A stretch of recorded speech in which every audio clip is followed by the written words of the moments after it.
Good evening, ladies and gentlemen, and welcome to a regular meeting of the Dearborn Heights City Council being called to order at 6:01 p.m. This is the January 24th, 2023 City Council. Madam Clerk, can you please take roll call? Yes, Dave Abdallah, Here. Hassan Ahmad, Here. Mo Beydoun, Here. Nancy Breyer, Here. Robert Constant, Ray Muscat, Here. Tom Wenzel. Here. Mr. Chair, you have a quorum. Thank you very much, Madam Clerk. And next up is our Pledge of Allegiance, which will be led by our fireman, Mr. Vasquez. Deputy Chief. United States of America, and to the republic for which it stands, one nation, under God, indivisible, with liberty and justice for all. Thank you, Deputy Chief. My mistake, sorry. All right, next up, we have our Fire Chief, Dave Brogan, with Fire Department Awards. Chief, come on up. Okay, good evening, Mayor, good evening, Council. Thanks for giving us a few moments tonight. Every year we have a awards banquet where we recognize some of the calls that the guys have gone through. Obviously, they all just left for a house fire in the south end, and so some of the on-duty guys are going to miss it tonight. But they were there for the banquet that we had earlier in December. So we have 4 people that we're going to recognize tonight, and the first one is going to be Hunter Moore. So Hunter, if you want to take a step up here and with Deputy Chief Bedlow.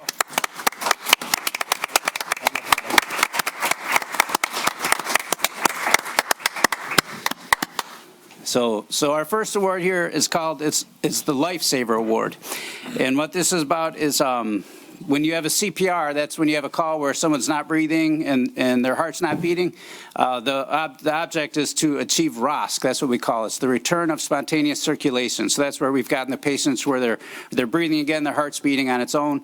It's a very difficult thing to do. And so we started giving people certificates every time they were on a call where they were successful with that. And we had 23 individuals who received ROSC certificates. And many people had multiple certificates, but Firefighter Hunter Moore had the most with 4 saves this year. So congratulations.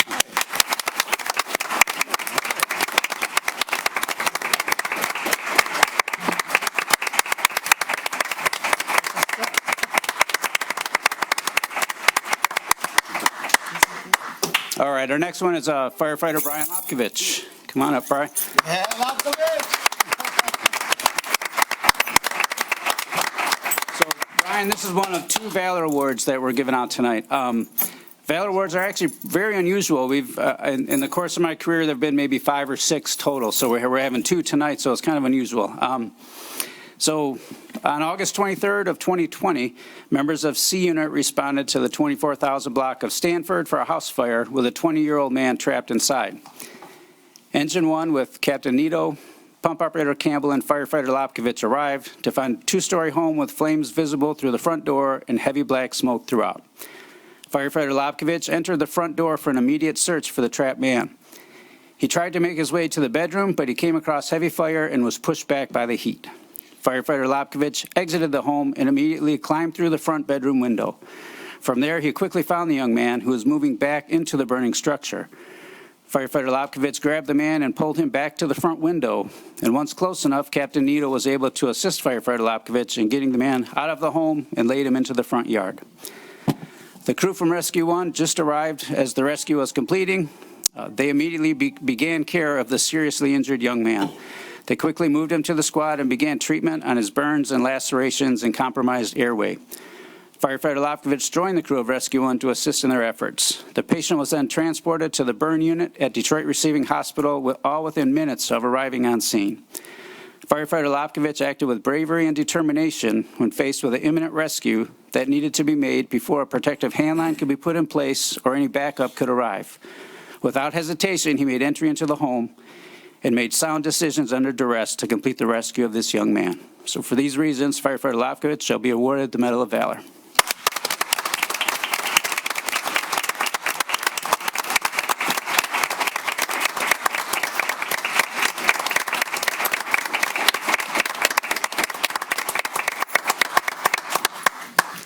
And next up is Captain Josh Erickson.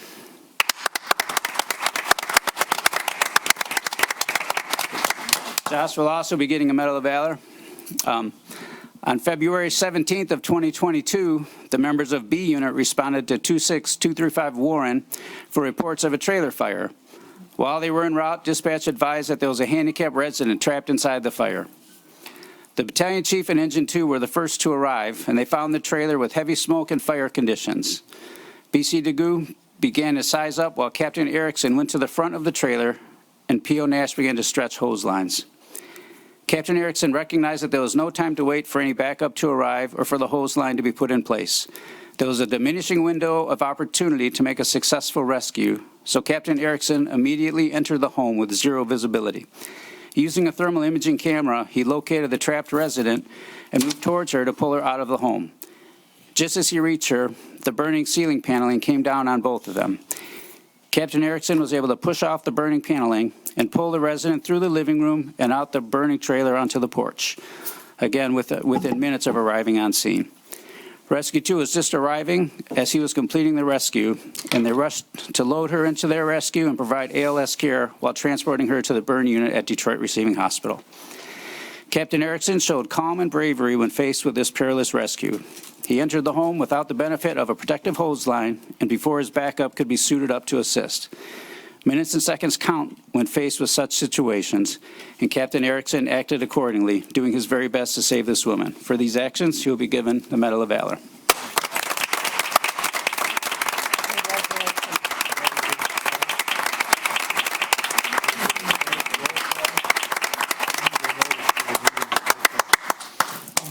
And lastly, we have our Firefighter of the Year, Kevin Ryan. Yeah, Kevin.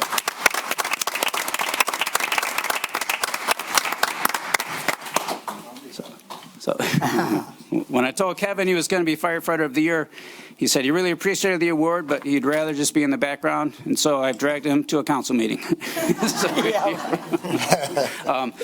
is really one of the hardest decisions that I make every year. There are multiple people who are it would be more than right to earn this award. I'm so lucky to have just the greatest group of firefighters. They're all out at another fire right now, unfortunately. But you know, you can see the great group of firefighters that we have. And so I put out for nominations every year, and Kevin received multiple nominations from many of his peers who had a lot of good things to say about him. Here's some of the things that were mentioned about Kevin. He spent many hours with car seat installations, including making a small flyer that we hand out to people who are in need of car seats. He's an active member of the community outreach team. He helps every year at the open house. He headed up the Power Sports raffle, which raised $13,000 for charities. He volunteered at the Garden City Fire Department Pancake Breakfast, which was held here in Dearborn Heights. He helped with blood pressure checks at the mosque during Ramadan. Volunteers for the chili cook-off, volunteers at the annual leaf raking event. He's a Salvation Army bell ringer. And most of all, he has a great attitude. He's always smiling, treating patients well, and he gets along with everyone. We were lucky enough to get Kevin from Bloomfield Township, where we've gotten several other good firefighters. So he's also been a good recruiter for us from Bloomfield Township, so thank you for that. But as you can see, Kevin's been everywhere this year. I don't remember a department event that he wasn't in attendance to. And he's always just Mr. Consistent with the calm, laid-back, pleasant demeanor. And for all these reasons, Kevin was awarded Firefighter of the Year.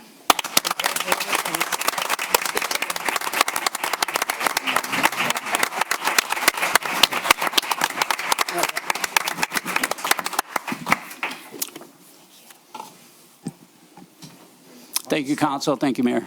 Thank you, Chief. Thank you, guys. Yep. And thank you to all of our firemen. Much appreciated. And for those that just came in earlier today, we had about, I think it was about like 10, 12, or 15 firemen. And unfortunately, they had to run to a fire in the South Heights. So, but I thank them for their service, and I thank them for their commitment. Council Chair, if I may. Absolutely, glad. Thank you. And honestly, these are great tokens of appreciation, but our men and women in the fire department go above and beyond. I'm so proud of each and every single one of you guys. Saving one person's life is like saving all of humanity. So we thank you guys today, and I salute you guys for that. God bless you guys. And to the great job that our Chief Dave Brogan does every year.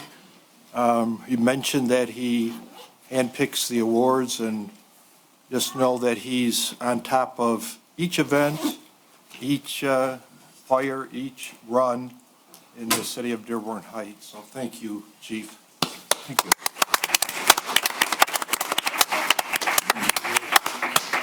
Okay, next up on our agenda is Warren Valley update presentation. So what I got contacted by the Warren Valley representative, Mr. Issa, and he got an emergency tie-up at one of his businesses. So unfortunately, he could not make it, but what I do have, he will make it to the next council meeting to bring an update. And the other person involved is Jason Purcell, who's in charge of the actual golf part of the golf course. He's out at a convention, and if I'm not mistaken, I believe it's a golf convention, if I'm not mistaken. So either way, both of them will be here to give us a general update, but I want to, at the very minimal, since it is on the agenda, they emailed us some information. I'm just going to read just a few of them to give some of the residents an update on the golf course. I can tell you there's a lot of progress on the golf course. It's definitely a lot better than it ever was, at least in my knowledge of it. And it's work in progress, and they are planning on opening it up this coming spring. But just a couple of little updates since it was on the agenda. These are from Jason Purcell, and he's a CEO and a club caddy. Okay, first of all 200 acres of the golf course have been cut down to turf height. On the west side of the golf course, tee boxes and fairways have been carved out. The golf course has been professionally sprayed with pesticides, fungicides, and chemicals to eradicate weeds. The golf course is staffed with a highly experienced and full-time superintendent, assistant superintendent, mechanic, support staff of 10 experienced golf maintenance professionals. Work has continued through the winter, 6 days a week, Monday through Saturday. Every week we took over other than Christmas week. In addition to that, we got all 18 greens, a practice area, a putting green, and a nursery have been resodded with disease-resistant, flood-tolerant bent grass. The greens have been top-dressed, sprayed, aerified, mowed, rolled daily through dormancy, and they are in fantastic shape. By the way, we have seen pictures, videos, et cetera, from Jason on a continuous basis to the council. I've definitely seen improvement. And I'm going to give you just an abbreviation because it's a long email. All existing bunkers have had weeds removed, turf edge, drainage repair.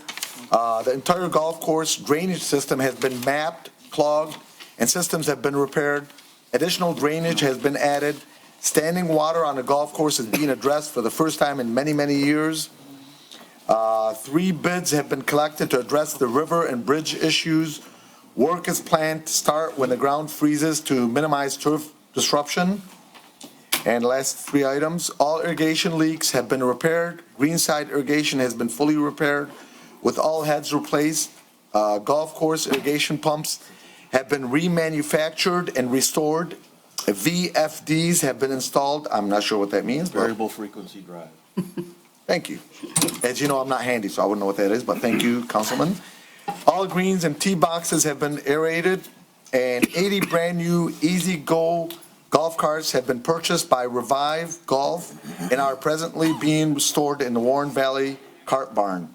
And he had attached over 100-some pictures and videos, and if anybody would like to take a look at the golf course, what have you, I mean, obviously, if you drive by there, you'll see continuous progress. And we will have Jason Purcell and Wissam Issa here at the next regular council meeting, which is in 2 weeks. Okay? Council Chair, we also, we got to be posting any progress on the city's social media, so they can go and look at some pictures over there as well, so. Perfect. Actually, one of the things, and I didn't want to put you guys on the spot, but one of the things he did say in his email, and he would encourage you to share, so he's okay with us sharing them. Yes. yes. Okay. Yeah, and actually, everything that you read is already on our social media. Perfect. Council Chair. Councilman, go ahead. Mr. Mayor, are we going to go out for bid, or does Jason go out for bid, Mr. Parcell go out for bid, to remove all of the down shrubbery, trees, and all? Is that going to be him, or is that going to be the city? We got to go out for bid. We already have one So we're getting more bids. Are you going to announce the bid? I mean, Yes. it didn't come before us. No, we haven't approved any bids yet, but we will get bids. Yeah, please post those, Yes. because I know there's other companies there that want to bid. Yeah. Okay, reliable companies. Okay? All right, thank you. Council Yeah. Chair? Have 'em- Council, go ahead, Councilwoman. Okay, we're not talking about the building yet, and I'm concerned about the building, and I'm really concerned about the transformer. I went out there Friday, not last Friday, the Friday before. I ruined a pair of shoes walking in the mud, but it was sinking. So I went to check it out, and it was very badly put together. I understand they've done something since, and I'd like to know how much concrete has been added, because I don't think it's enough, and I'm concerned. It was moved. And Jason took me through the building at that time. He told me it cost him $30,000 for that transformer to be moved, but it wasn't done properly, and that's a big concern for me. Also, we have a lot of leakage, rain, snow, and I understand the roof has only been patched. Nothing's been replaced. So water is apparently able to come through the upper floor to the lower floor. I did see signs of that when I was in the building. Right, a lot of these were like they obviously previously, and I know I've spoken with Wissam, I took a tour of the facility with him. It's definitely on his radar. So if you know any of the businesses that he has opened up in the past, you will see it's going to be a Class A operation. I have every confidence that that's the case. I also have one very large concern. I believe the concrete he's put into the east of the building, a separate pad, is for a hookah lounge. I don't believe we had encouraged that. I'm really disappointed. Council Chair? Councilman was next. Councilman Mo. Okay, thank you. Council Chair, and you know, I just, you know, I don't want to have back and forth, and I understand that as council members, we can have concerns, and that's okay. You know, everybody here is doing its fiduciary duties to the city. But, you know, I actually had a conversation, I went and took a look at the facility of Warren Valley Golf Course, and one of the questions that I asked him was, with the transformer that was removed, you know, is the floor safe and everything protected? And from what Wissam told me was, city engineer did its part, checked it out, said it was fine. He had tests being done, and the people that went ahead and poured the floor assured us that this is beyond stable.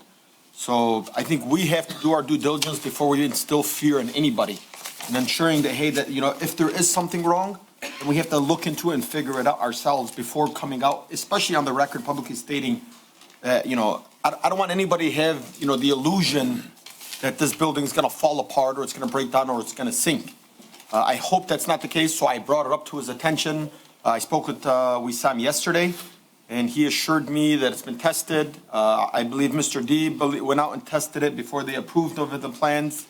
So if Mr. Deeb is on here too, I believe he can speak on that a little bit.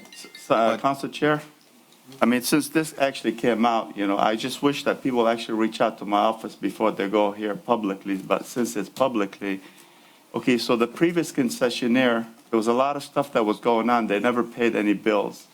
So the DTE will not allow anybody to open anything over there. They will not turn the power on or gas to power the facility or power the building.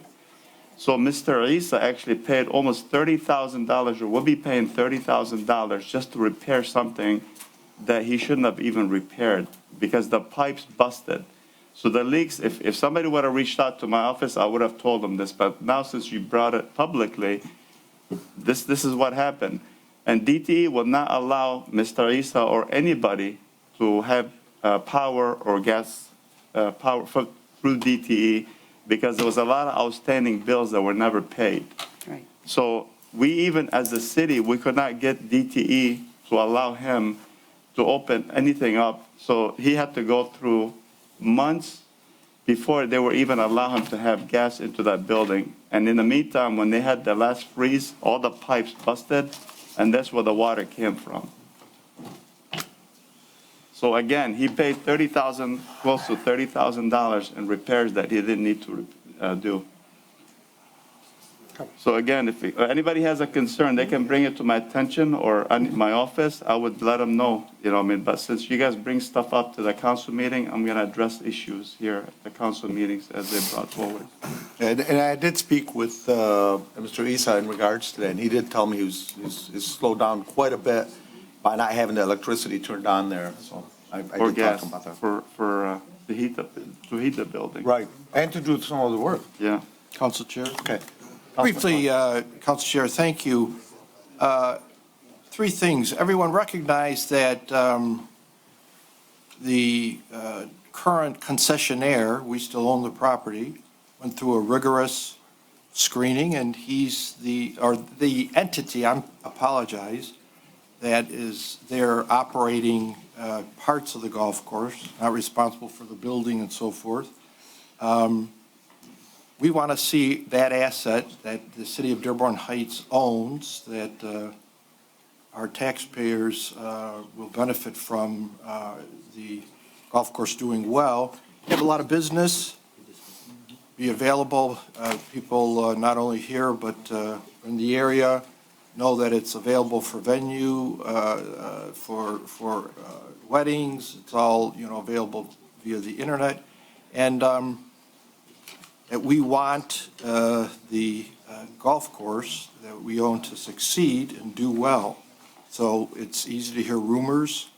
It's easy to be a critic, but I'm sure the golf course is open, available to the public, and anybody wants to go there, they can see it.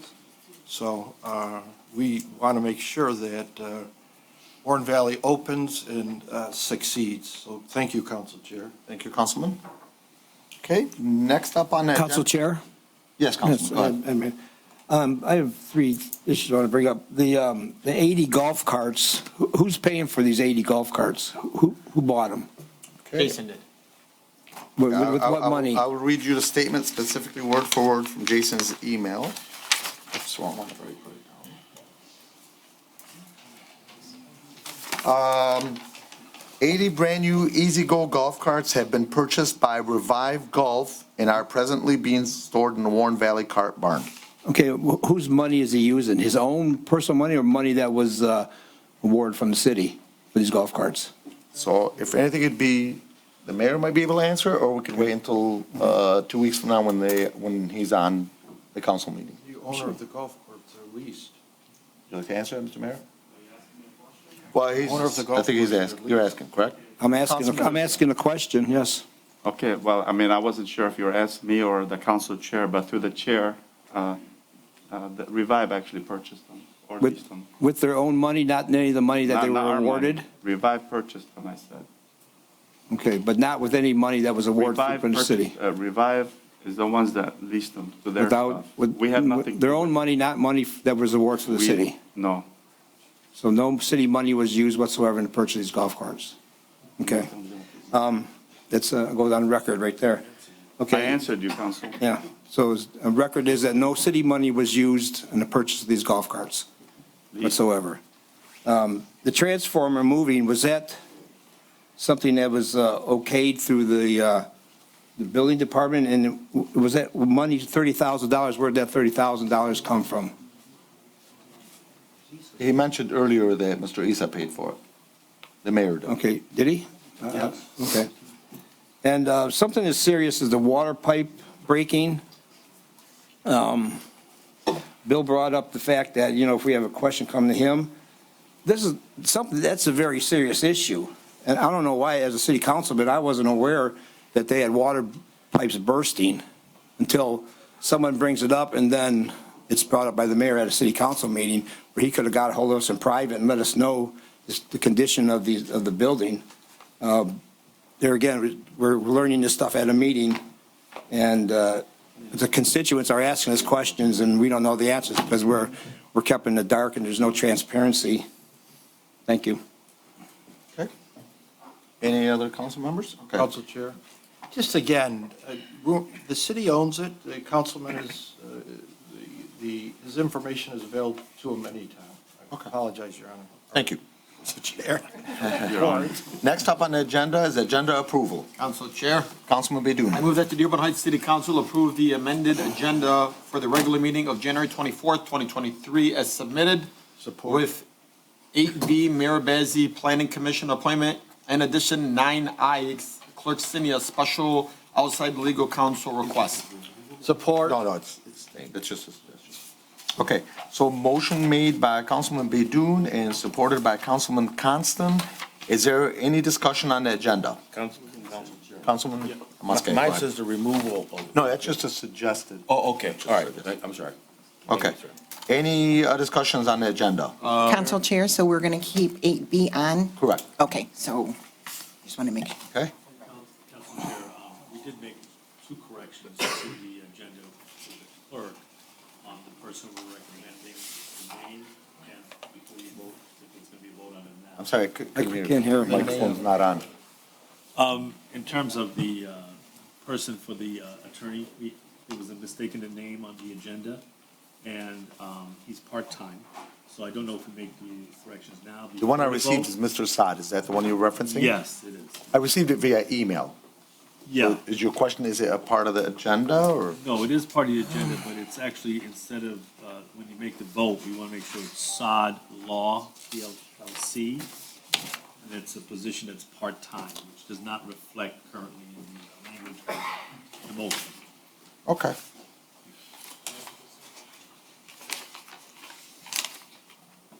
Okay. All right. So whoever reads that particular motion, when it comes up, you just gotta make sure that you're saying Sod Law LLC instead of saying Sod LLC. Okay. And part-time. And part-time. It did say part-time on there, I believe. No, we didn't, but yeah. Okay. It was Then in just the make sure it's description mentioned. that we read. It was in our package. In the package. It's not in the I remember it said- recommended motions. Right, but I remember it did say part-time. Okay. This one? All right, so, all in favor, please state aye. Aye. Any opposed? The ayes have it, motion carried. Next item on the agenda is item number 4, approval of the minutes. Council Chair, Councilman Ahmad, I move that the Dearborn Heights City Council approve the minutes for the regular meeting of January 10th, 2023, as outlined in 4-8. Second. okay, motion made by Councilman Ahmad and seconded by Councilman Muscat. Is there any discussion on that? Hearing none, all in favor, please state aye. Aye. Any opposed? The ayes have it, motion carried. Next item on the agenda is minutes from the special council meeting of January 17th. Council Chair. Councilman Bedun. thank you. I move that the Dearborn Heights City Council approve the minutes for the special meeting of January 17th, 2023 as outlined in 4B. Support. Okay, motion made by Councilman Bedun, supported by Councilman Muscat. Is there any discussion on that? Council Chair, is Yes, that a Councilman. special meeting for the 17th? Yes. It Closed was a session? closed session. You were there. Yeah, no, but my new amended agenda doesn't have that on there. It's just a special meeting on the 10th and then regular meeting on the 17th. Okay. Mine says the same. An approval of minutes, special meeting January 10th, and then minutes of the regular meeting. It's just the agenda. It's just a typo, Just the probably. agenda. Okay. Good? The motion's correct, the agenda has a typo. Okay. We're good, Councilman? Yeah, that's good, thank you. Okay. Next item on the agenda is, we are right now, vote on public that? hearings and comment on agenda items only. Please step up and please state your name, city, and street. Oh, sorry, can I go real quick? I've got just one sentence. Rachel LaPointe, Merrick Street, Dearborn Heights. Can you give me 1 second, please? Yeah. Please.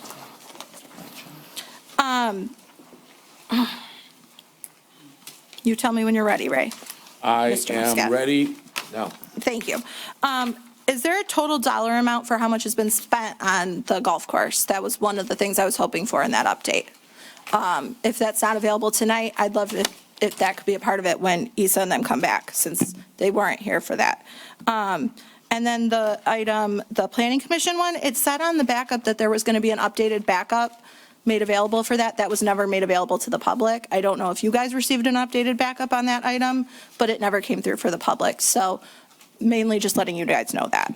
That's that's it for me. Thank you. Okay, thank you. Council Chair? Councilman Bedun.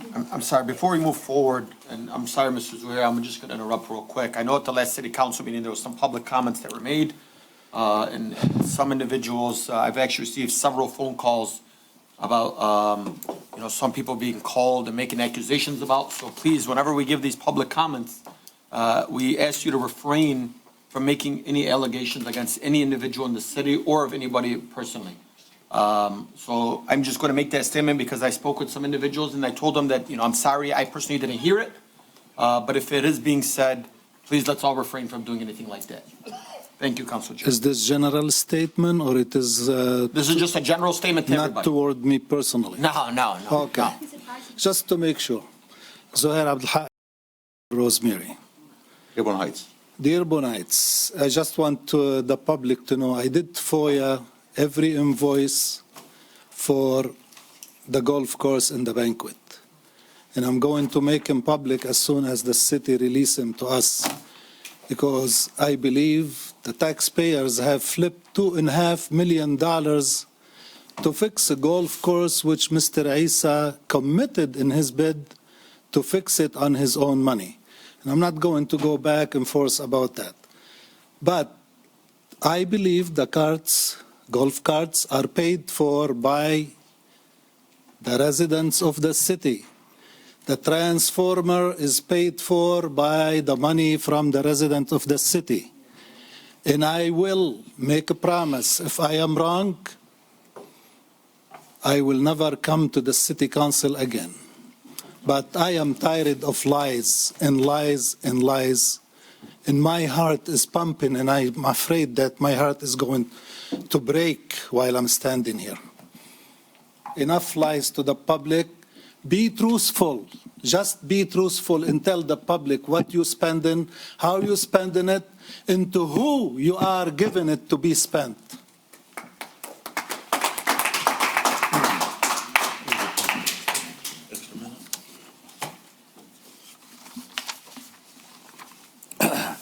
Mohammed Jani, Evangeline, Dearborn Heights, Michigan. Before I say what I want to say, Ray, can you explain to me how the time works? I did ask for extended time. I gave you an extra minute, 3 minutes now. And when your questions are being answered, if they're answered, Will be stopped. that part will be stopped, and then it starts back up when you start speaking. So you Correct. start and restart and stop? Yes. Okay, Correct. beautiful. In other words, just, I know I spoke with you by phone. You'll get the full 3 minutes that you are deserved. I appreciate that, and I appreciate you allowing that for me. Okay, let the time begin. This question is directed towards the mayor, and it's directed in regards to the Planning Commission. But before I ask the question, during your campaign, you ran on the coattails of being a United States Marine Corps. And I had the luxury of Googling the USMC motto. And I'd like to read it out loud.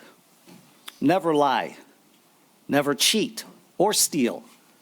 Abide by uncompromising codes of integrity, respect, human dignity, and respect for others. Honor compels Marines to act responsibly, to fulfill our obligations, and hold ourselves and others accountable for everyone's actions. Now, my question is that the Marines have a code of ethics. And when you apply for a job, you have to have, as I said 2 weeks ago, some kind of criteria. So one of the, and I'm not mentioning names, previous planning commissions in the city of Dearborn years ago had an issue with the city of Dearborn. And there was allegations of forgery, corruption, et cetera, et cetera. It's public knowledge. I've sent the article to most of you that are sitting on the council board. Why am I bringing all this up? This is one of his people, Mr. Mayor. This is one of your people that you elected or picked to be a part of the Planning Commission. I'd like you to respond to my question. My question to you is, how is it that you feel a person who has been in the newspaper and has allegations of criminal intent? So how is it that you pick these people? I'm dumbfounded. In what world do you live in that you don't investigate these people before you appoint them? Please answer that question. No. I want the mayor to answer it. This is not an attorney question. Okay. Why do you get to answer it? No, I'm not making suppositions. I didn't say names. Any evidence? I didn't say names. The evidence I have an article right here, attorney. Listen. Okay. You're not going to control one this. second. Okay, I want the mayor to answer. What do you Roger, mean, just no? 1 second. He's a public sir, official. sir. He was elected by the city. I sir. want the mayor to answer. Okay. He has an obligation to the city to answer this question. Why not? Because you're making false accusations. I'm not accusing anybody. What's my accusation? Repeat my accusation. Attorney, repeat my accusation. Where's your evidence? Guys, point of I order, said Council repeat my Chair. One second. accusation. One second. What's my Roger, 1 second. accusation? Okay. 1 second. MJ, stop the time for a second. I did. I've been MJ. stopping. Yes. 1 second.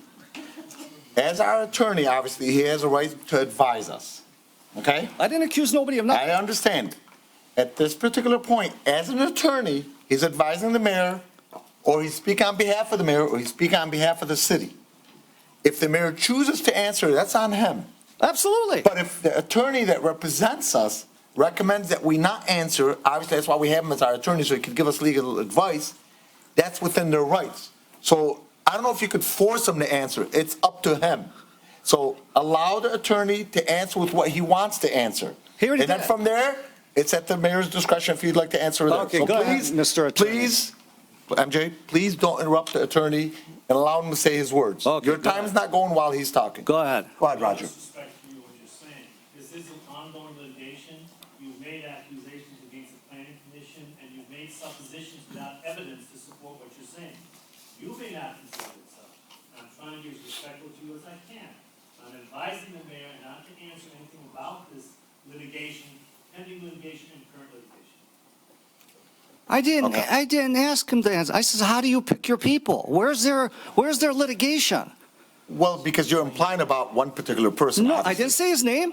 There was no name, but obviously you're implying about a particular person. Yeah, that he chose to be on the council, on the planning commission. So I didn't say no name. I want him to know. I want to know how he picks his people. What's wrong with that? Okay. So for the mayor, the only question I believe is how do you pick people on the planning commission? Do you prefer to answer that? Okay. What I can see from researching it, Mr. Council. Go ahead, Council. Is that these people were appointed beforehand, and looking at the composition and appointment on the section 23-29 of Article 2 of the City Planning Commission, which dictates how the commissions are appointed or picked by the people that the mayor chooses. If they're there beforehand when he takes office, I believe they're all still there, but we can research it some more. But your question is a compounded question that requires a different type of analysis than what you're asking. Okay, and I think there's more behind your question, and I'm advising not to answer this point. Doesn't mean we won't answer, but at this point, the answer is not going to, therefore, let's Council Chair, there's nothing behind my question. It's a simple question.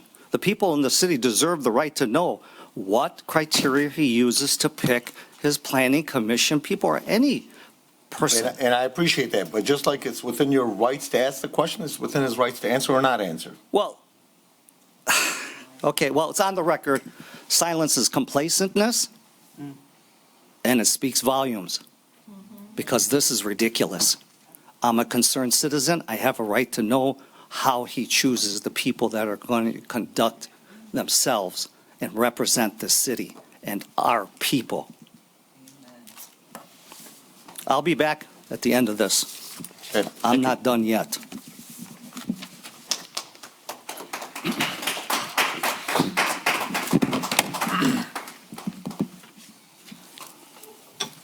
Hello. Council Chair, for an extra time. Yes, you did. You requested it. Yes, you My did. name is Hassan 3 minutes. Saab, John Daly, Dearborn Heights, Michigan. Referring to some trash dumpster in this city that wants to make allegations. I'm a planning commission member.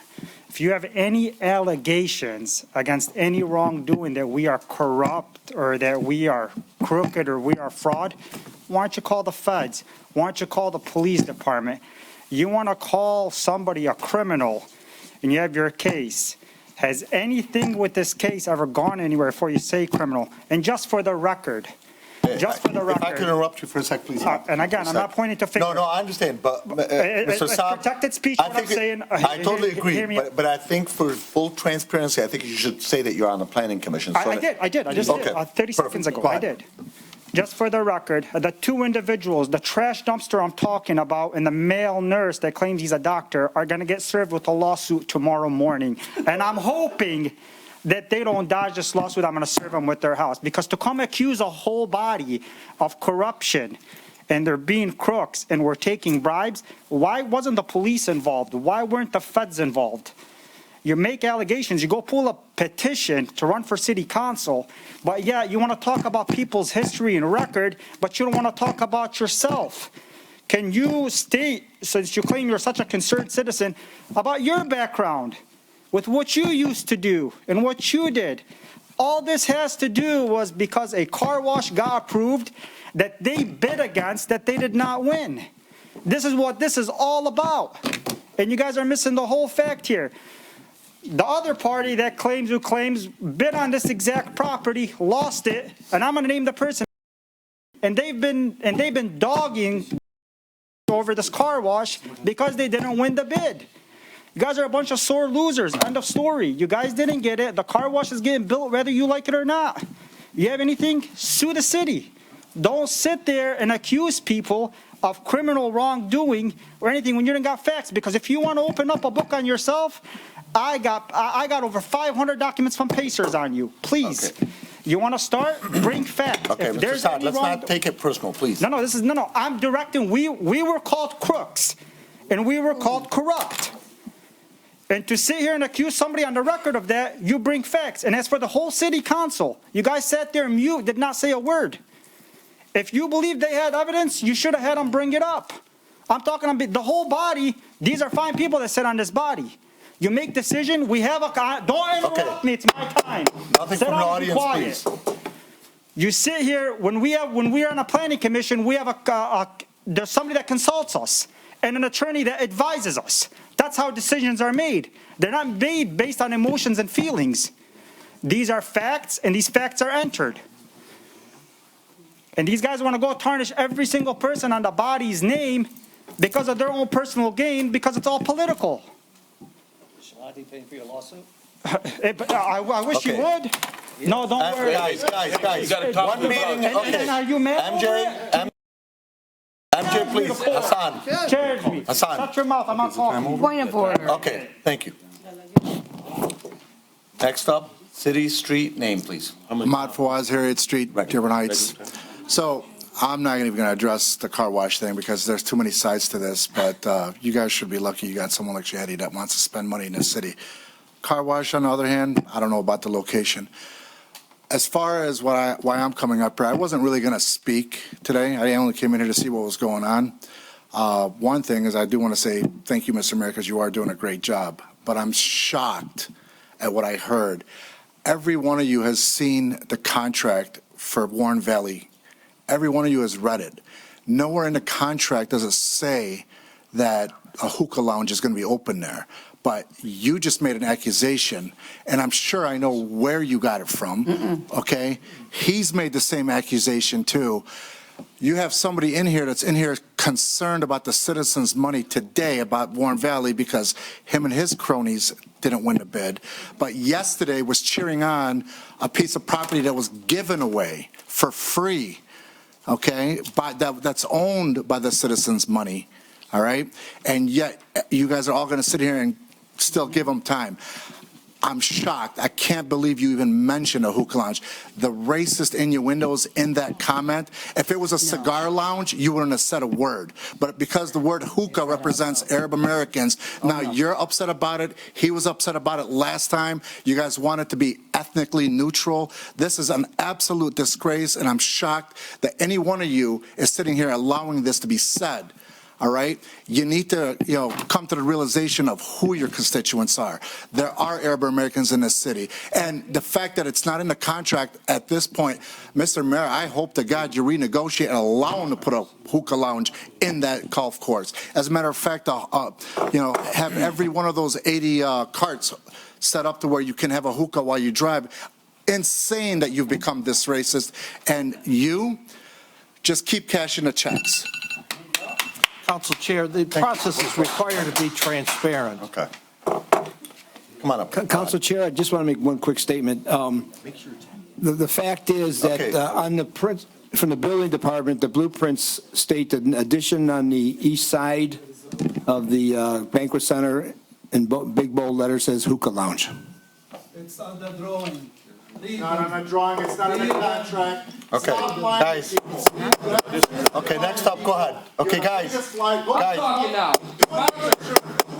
Okay, Mr. Fawaz, please. Just shut up. Okay, Mr. Abdulhaq. Let me shut up. Okay, guys, time out. Okay, Mr. Fawaz, Mr. Zahir Abdulhaq. I don't want to kick anybody out, but please, no yelling, please. Next up, city, street, and name. Go ahead, sir. John Sterlini, Brookside Drive, Dearborn Heights. I've heard it a few times in here. I'm just curious what it is that the city is getting from this golf course. Council Chair, point of Okay, order. sir. Point of order, this is supposed to be On agenda. items only. 1 second, I'll handle it. We didn't just talk about. Yeah, But Mr. this is Sterlini. agenda items So only. this I particular thought when to part, stop it's okay, this. it's okay. I mean, he So- just mentioned it. So, sir, let me just mention to you. It's on the agenda. Sir, But the Councilman, please, I'll take care of this. Okay, so item number 5 is public hearings and comment on agenda items only. If it's something that's on the agenda, no, I'm not telling you to speak. Hold on, sir. Warren Valley is Just on the clarifying. agenda, I'm Warren sorry. Valley. Just 1 second. I know, I'm just clarifying it for the audience. If you go up to speak in the beginning of the meeting, if it's something on the agenda, you're more than welcome to speak, and you have every right to speak. If it's something, and I'm just giving for the rest of you, Right. not necessarily yourself, sir. If it's something that's not on the agenda, then please wait for the end, to which you can have a public comment on almost anything you want. It's your right. But if you're going to speak right now, and I'm not referencing yourself, sir, if you're going to speak right now, please make sure it's something that's on the agenda. So we'll start your time from 0. Yes, it is Go ahead. on 0. I just want to know what the advantage is to the taxpayers from this golf course moving forward. Make some money how? Okay, sir, from the audience, okay, I'm sorry, 1 quick second, sir. From the audience, I will have people moved out of the audience. Please, no comments from the audience. You have a right to go up to speak, but not from the audience. Thank you. Go ahead, It's sir. great. There was nothing stated in the contract that says the city is going to get 10%, 5%, 15% of what are the profit margin. Very simple to put in the contract. It wasn't put in there. Everybody loved to have the golf course. They want to golf, but yet you don't know what your rate's going to be. That's great. You can go spend $100. Now you can golf at the place you were spending $20 at. That's fine. That all could have been in the contract. That was missed. No problem. It does. What I don't understand. It does say 10%. It does say 10. Great. Then I'm wrong. But also, I do know that you sat and said that it's flexed on us on this contract. I listened. You guys flat out said it was a one-sided contract. We'd be crazy to sign it, and then y'all voted for the contract. That doesn't make any sense. It was also stated, we're not here to make profit for the city.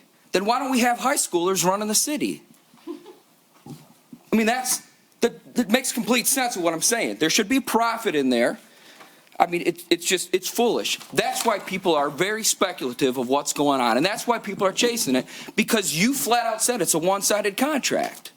So we should be looking into it, because we feel that we're getting duped as taxpayers, especially when council says, I'm not here to make the city money. Great. Then don't be here. I could do the same job and make nobody money. A fifth grader can.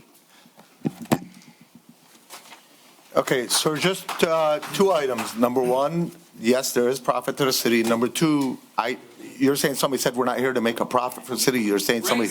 Actually, no, I think. I said I know what I said, sir, and you're correct. Cities aren't in business to make money. You're not in business to take money from people either. No, we're not. No, we're not. But you know what? Be frugal. Hang on a second, Council Chair. You know, when Warren Valley was first proposed to us, I believe it was about 6 years ago, and the Wayne County came in here and wanted to sell the property to a developer to build McMansions, okay? People went crazy. No, no, no, no. We can't let them do that. Well, if the county wanted to do it, they were gonna do it. The only alternative was for us to buy the golf course. That was the only, now it belongs to us. So what do we do with the property? Do you have a suggestion of what we do with the property? I just mentioned you about a contract. What you did in that contract is absolutely ridiculous. You gave it away. Okay. Sir, hang on. But everybody's got an opinion, but nobody's given us a good solution on how to fix it. The property belongs to us, so it's us, the citizens, to maintain it.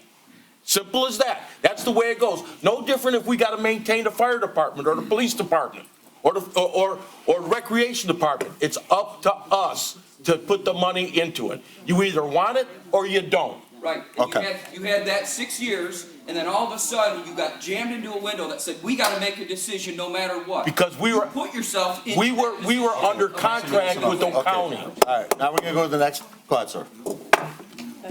Good evening. My name is Ibrahim Fathallah. I am here on behalf of my sister Namet Makki, who reside at Shadowlawn in Dearborn Heights. She has lived. Sir, I'm gonna stop you for a second. Your time is stopped.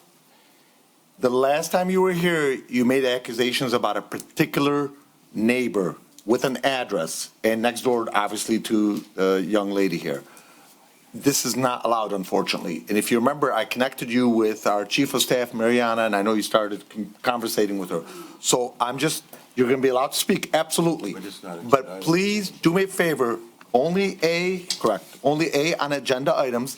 If it's not on the agenda, then it'd be at the end during the public comments, number one. Number two, don't mention specific addresses or names of any of your neighbors. Did I? No, the last time you did. The last time you did. So, but again, if you're going to be speaking on an agenda item, I will allow you to speak. If you're not speaking on an agenda item, then unfortunately, I'll have to have you wait for the end, which is the public comments section. That's when you can speak about what it is that you want to speak about. The reason I'm here to let you know what kind of employee they're getting by the taxpayer money. But sir, they lie under oath, okay? Sir, it's coming. Can I take 3 minutes? Only, sir, please. You have to do it only on an agenda item. So if something is not on the agenda here already, then unfortunately at this point, I can't let you speak. I will allow you, and you will have a right to speak at the end, absolutely, during the public comments, which is item, there it is, number 14. So if you look up there, it's item number 14. That's when you'll have the opportunity to speak in regards to that issue. Council Chair? Yes, and go ahead, if they have anything to present to show council, to Pictures pass and it stuff, to us. it's gotta be If you given have to the any clerk. pictures, just pass them to us, and we will pass them to the. Right, but it just can't be made public, sir. Right. Okay? Thank you, sir. Next up, anybody else have any comments on agenda items only? I think you had one on Zoom. Okay. Anybody else in here on agenda items only? Seeing none? Okay, we're gonna go ahead and go to Zoom, Madam Clerk.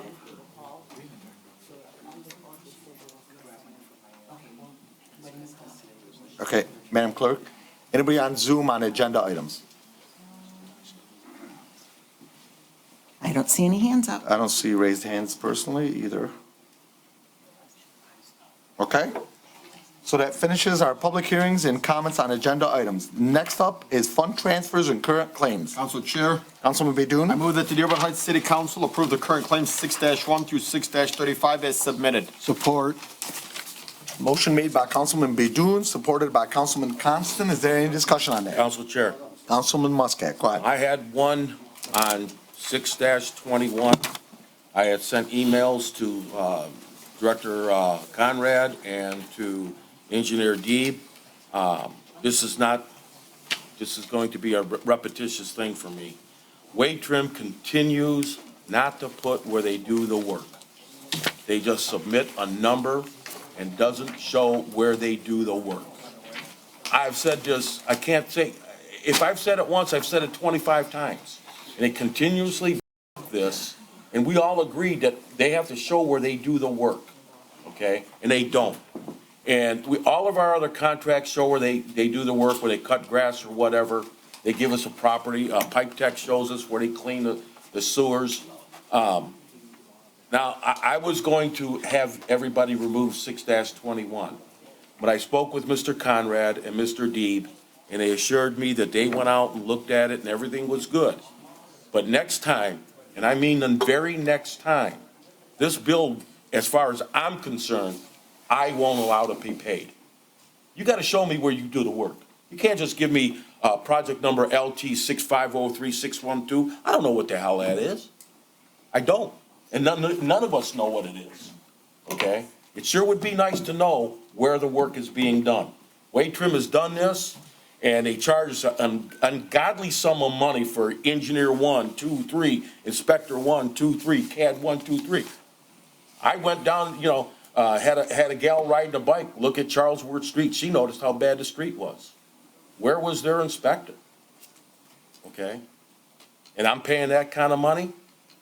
So I have my reservations on Wade Trim, and I'm hoping that we go out to bid and get ourselves a new engineering company to do our work for us, because I think we've been taken for a long time by this. Okay. That's my statement, but I will support paying the bills this time. Okay, thank you, Councilman.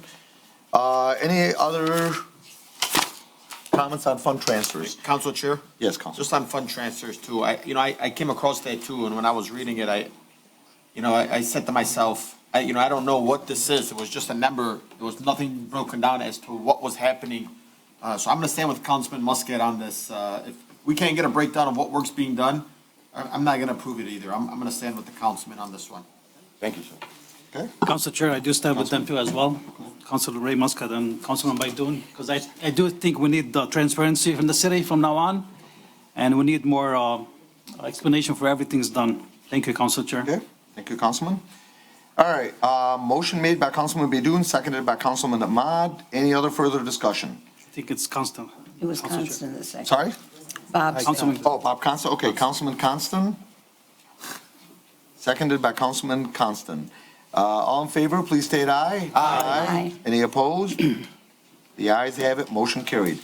Next item on the agenda is item 8A, Public Assistant Grant Acceptance. Council Chair, All right, Councilman Ahmad. I move that the Dearborn Heights City Council accept the public assistance grant from the state of Michigan in the amount of $1,613,881.89 and authorize the mayor and clerk to sign the grant agreement on behalf of the city.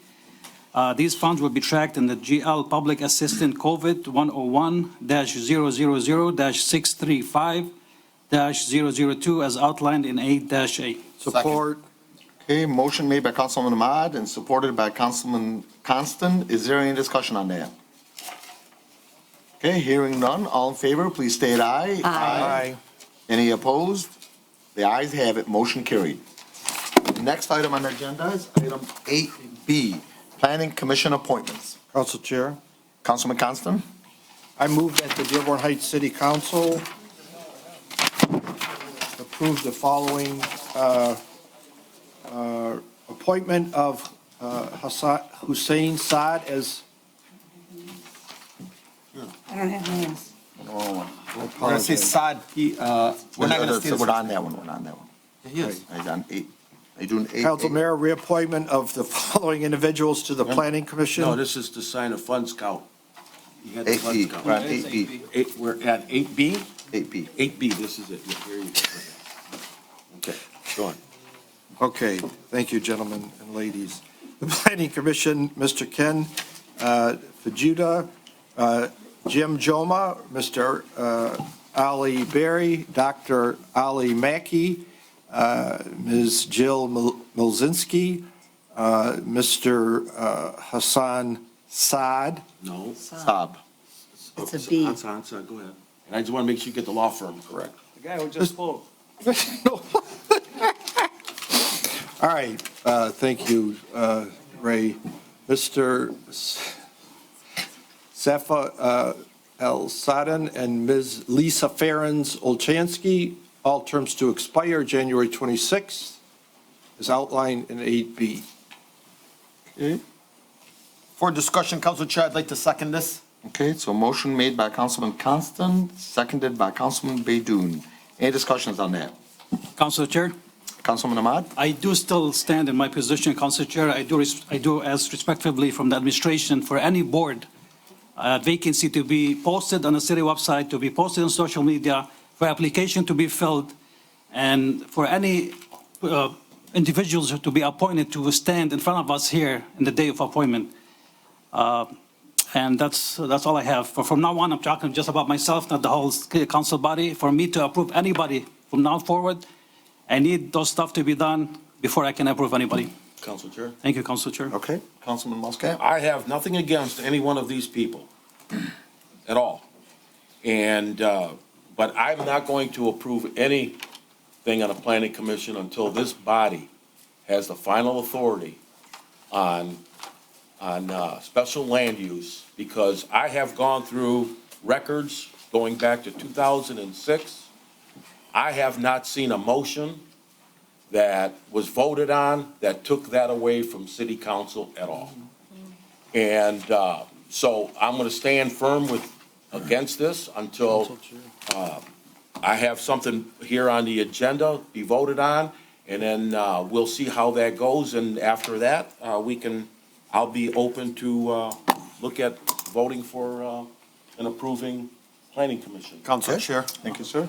Councilman Constant? And briefly, I've been in this town a few years, and I know each of these people, Mr. Joma, the builder, Ms. Olchansky, the former candidate, and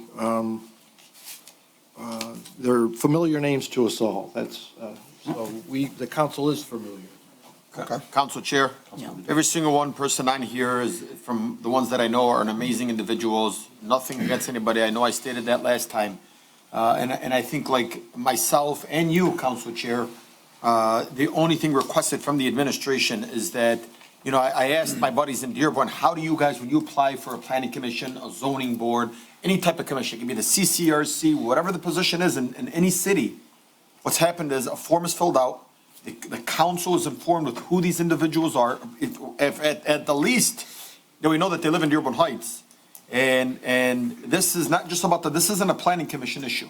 This is an issue on the entire spectrum of how, you know, these individuals are coming in. At the end of the day, though, I know we've had some questions from council members here stating that, you know, maybe the council shouldn't even be given 4 and the mayor and the administration are given 5. Look at that. Ultimately, at almost any municipality you go and you see, the mayor has the discretion to appoint. Now, I know earlier the gentleman got up here and you know, he voiced his concerns, and he has every right to. At the end of the day, the council here wants to concur with the mayoral appointment, but we need to get an understanding of who these individuals are. Whether it's a beautiful commission, the CCRC, the planning commission, the zoning board, regardless of it can be my mother. My mother has to, you know, I should be, you know, every one of you guys don't know who my mother is, right? I'm sure she's a wonderful lady, at least I'd like to believe. My client. That was on the record. But Don't go home tonight. We're having dinner tonight. luckily I'm married and she's not watching my son tomorrow. But you know, the moral of the story is, like, I can give you a quick example. Mr. Mackey, Dr. Ali Mackey, and I'm going to say on the record, he gave me a phone call this weekend. He said, you know, some people state out there that I'm potentially being bribed or I'm being, you know, being said as I'm a criminal. Or he said, well, I have $10,000 in Pokemon cards in my basement. I'm not somebody that can be bought. I can, you know, he said, you know, whatever the back and forth is. You know, the individual like this man is a great man. I'd love to see a Dr. Ali Mackey on here. What does the doctor have to do with Okay, it? sir. Hold on, that's irrelevant, right? The mayor, at the end of the day, has his right to his appointments. The governor has the right to her appointments. Every single municipality across Michigan, for at least, because I asked Westland, I asked Dearborn, and I asked my friends in Livonia, and every single one of them have told me the mayor appoints, the council concurs. Dearborn Heights is no different than that. And so, all we're asking is very simple. There could be a form, and I'm going to direct this to Corporation Council, and I'm going to direct this to my council to not deny this today, but instead table this, have Corporation Council maybe put together a quick form, let these individuals fill it out, give it to the council so we know who it is, you know, and it can simply say, these people live in Dearborn Heights, this person's an architect, this person's a doctor, this person's a builder, whatever the discretion of the mayor that he appoints, at least we know who we're voting on. And this isn't just for the planning commission, though. This should be for every single organization that has a commission in the city of Dearborn Heights. Plain and simple. Okay. It's nothing personal on either side. Okay. Council Chair. Thank you, Council Chair. Councilwoman? Yes, I personally agree with both Mr. Muscat and Mr. Ahmad and part of what Mo said. And I think we're entitled to know more background information on the people involved. Okay, thank you. Council Chair. Thank you, Council Chair. I was on the Planning Commission for like 15 years, and this talk about having this change in 2007 from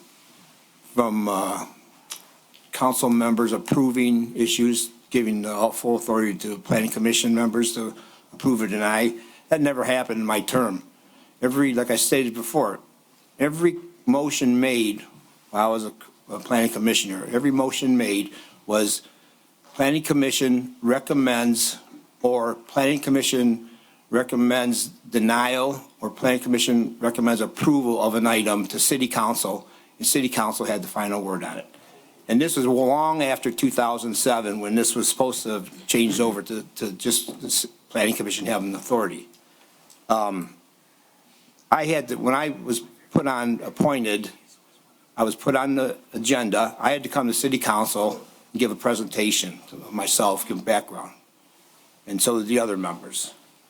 And contrary to what Councilman Baydoun said, the mayor doesn't have the ultimate authority to appoint. It has to be approved by City Council. Yeah, I said we can concur. Yeah. So, we have the authority to approve or deny anybody that we feel, for any reason, is not worthy of that position. But like I said, coming up on the agenda is a resolution from Councilman Muscat that I'm going to support, and I'll even go further than that when that comes up. Thank you. Okay, thank you. Councilwoman? Oh, yeah, I already spoke. You all set? Okay. Council Chair, so I'm going to ask the councilman to not deny this, or my colleagues to not deny this, but instead refer this back to the administration with, the proper breakdown to the council. Okay. I can tell you for myself, I've gone through all the names on the current planning commission, and these are almost across the board. I know probably 95% of them, either through my real estate business or just through in public or maybe here, et cetera, et cetera. And honestly, they are all, as far as I know, honorable people. We said that. If somebody has, and I take responsibility, because I heard the word corrupt the last time, and honestly, I was wrong. I made a mistake. I allowed that word to go, thinking it's going to just move over. But unfortunately, I made the wrong decision, and I apologize for these gentlemen and ladies for allowing that word to be said. If somebody feels somebody is corrupt, which is within the residents' rights, I totally get it, then go to the FBI, go to the police, research it. But we cannot throw these words around about ladies and gentlemen that run their own businesses and then just throw it around like it's just a random word. So I myself do not see anybody here on the planning commission, out of all the ones, or most of the ones that I know, most of them, I consider them to be honorable people, and I personally am okay with agreeing with them. Any other council members? Yeah, Council Chair. Councilman? Like you said, Council, it's not about the current planning commission right now or any individual. I'm pretty sure they're all fine individuals. We need to establish a system that we're going to be working on. Like, we need to establish criteria for every commission, like Councilman Baydoun said. I do prefer, like I said last time, especially those professional commissions like the planning, like the zoning, the tax appeal board. We need people, the majority of the people needs to be with some background. So I hope the administration can listen to us and we can move forward from here. Council Chair? Okay, so no more than 2 comments, unfortunately. So just out of respect, I'm going to go ahead. After 2 comments, that's it. Go ahead. I know, Council Chair, but with respect to that was, it's not a rule by it was us that came up with that. Correct.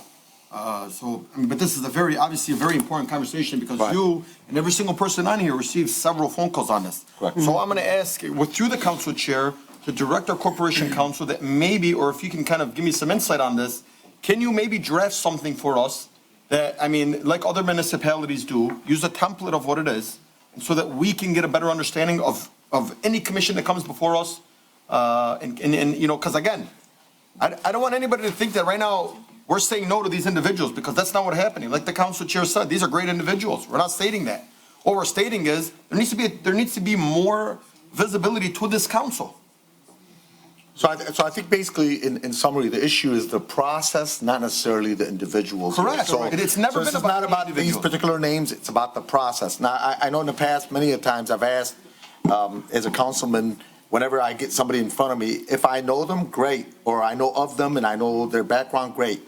But when I don't, I consistently will say, I'd like to have some information on them, because I can't just blindly approve somebody that's been appointed by the mayor. And just for those in the audience, and maybe on Zoom, so you could understand the process is, per the charter, it's at the discretion of the mayor to appoint someone, okay? Once they appoint someone, it comes to the city council body, and our city council body can either concur or deny that particular appointment. That's how the general process works. A lot of us as council members, a lot of times have said, when we get a name or somebody that we're not familiar with, we want to know a little information on them before we can go ahead and approve them. That's in general the concept. Any other comments from council? That's your number members? two, by the way. Council Chair. I'm sorry? That's your number two. Yeah, that's it, I'm done. Okay, any other comments? Council Chair? Yes, go ahead. If you would like, we have ordinances. I could look through our ordinances on boards and commissions, and if you would like to review them and see if you want to put anything in the ordinance. Okay. Okay? You can send it to us. Thank you. Mr. Chair, I appreciate the comments, and we've already started. I believe this commission was already appointed by the city council. Correct. Pursuant to the charter, and I think one of the 9 members is picked by suggested by the city council. But what I will do is look at the ordinance. On that comment, I don't believe so, not that I'm aware of. Yes. You will get to talk here. We've seen it, but I think what I'll do is get together with one of your members. I have some analysis that we've already looked at, but I agree, it's the policy, it's not the people. Correct. And obviously, the people, when they get approved by the city council, are vetted by the city council. You're not going to approve someone that's a derelict. But the language of section 2329 says different professions or occupations. Yeah. And it gives the power to the mayor. So we will expand on it, give the history. Mr. Wenzel had mentioned that there was things from 2007. I think we have to go back that far and see where it transpired, the current situation. It didn't. And if we could look at the board minutes and see if it happened. I will gladly take that on. Thank you so much. Thank you. Thank you, Councilman Council Chair. And briefly, and those of us, we recall what happened the last time, and politics is politics, but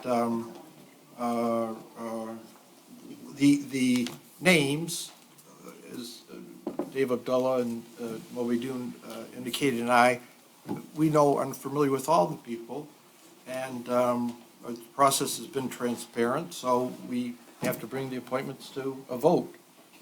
Would you like to rescind that and refer back to the administration so that the corporation council can work on that for us? Well, the Corporation Council, both President and former here, always, that's our procedure. But I think these names now, it's on the agenda, it needs to come to a vote. That's all I'll say.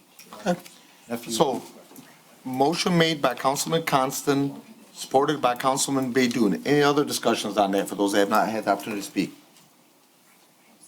Okay, hearing none. All in favor, please state aye. Aye. Any opposed? No. No. Okay. Madam Clerk, can you please take roll call? Dave Abdallah? Yes. Hassan Ahmad? No.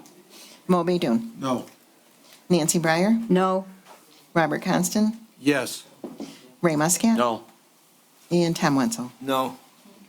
Motion fails. Okay, motion defeated. Council Chair, Councilman?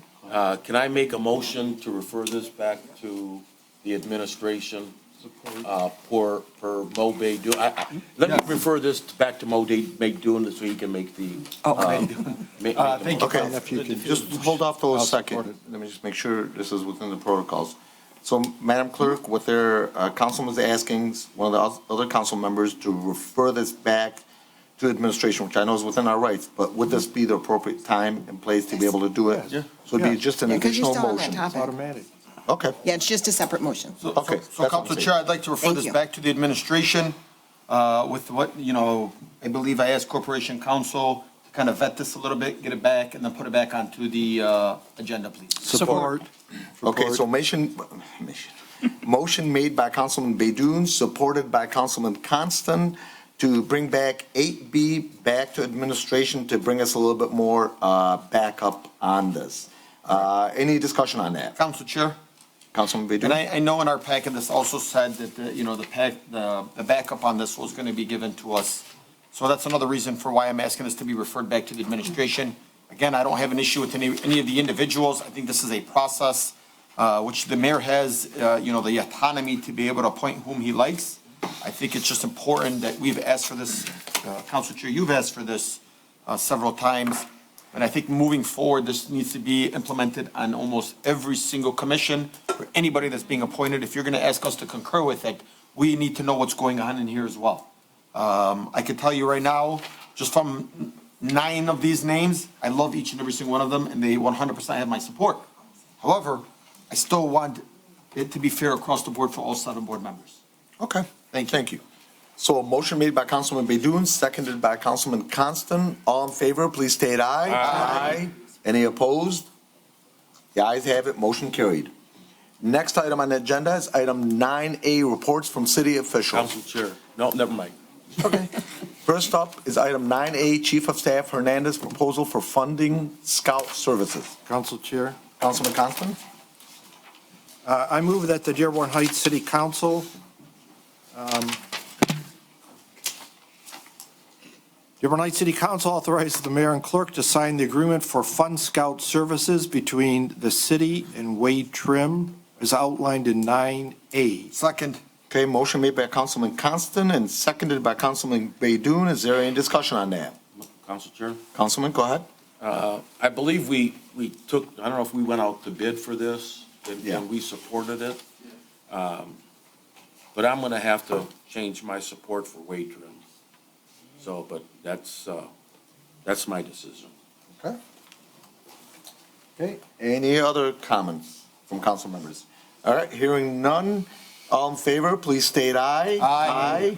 Any opposed? No. No. Okay, Madam Clerk, can you please take roll call? Dave Abdallah? Yes. Hassan Ahmad? Yes. Mo Baydoun? Yes. Nancy Breyer? No. Robert Constant? Yes. Ray Muscat? No. Tom Wenzel? No. Motion carries 4-3. Okay, motion carried, item 9A. Next item on the agenda is item 9B. This is emergency manager and crap deposit for additional Studio B, for those that don't, chairs, I'm sorry, Studio B chairs. For those that don't know, this is Studio B. Council Chair. Councilwoman, go ahead.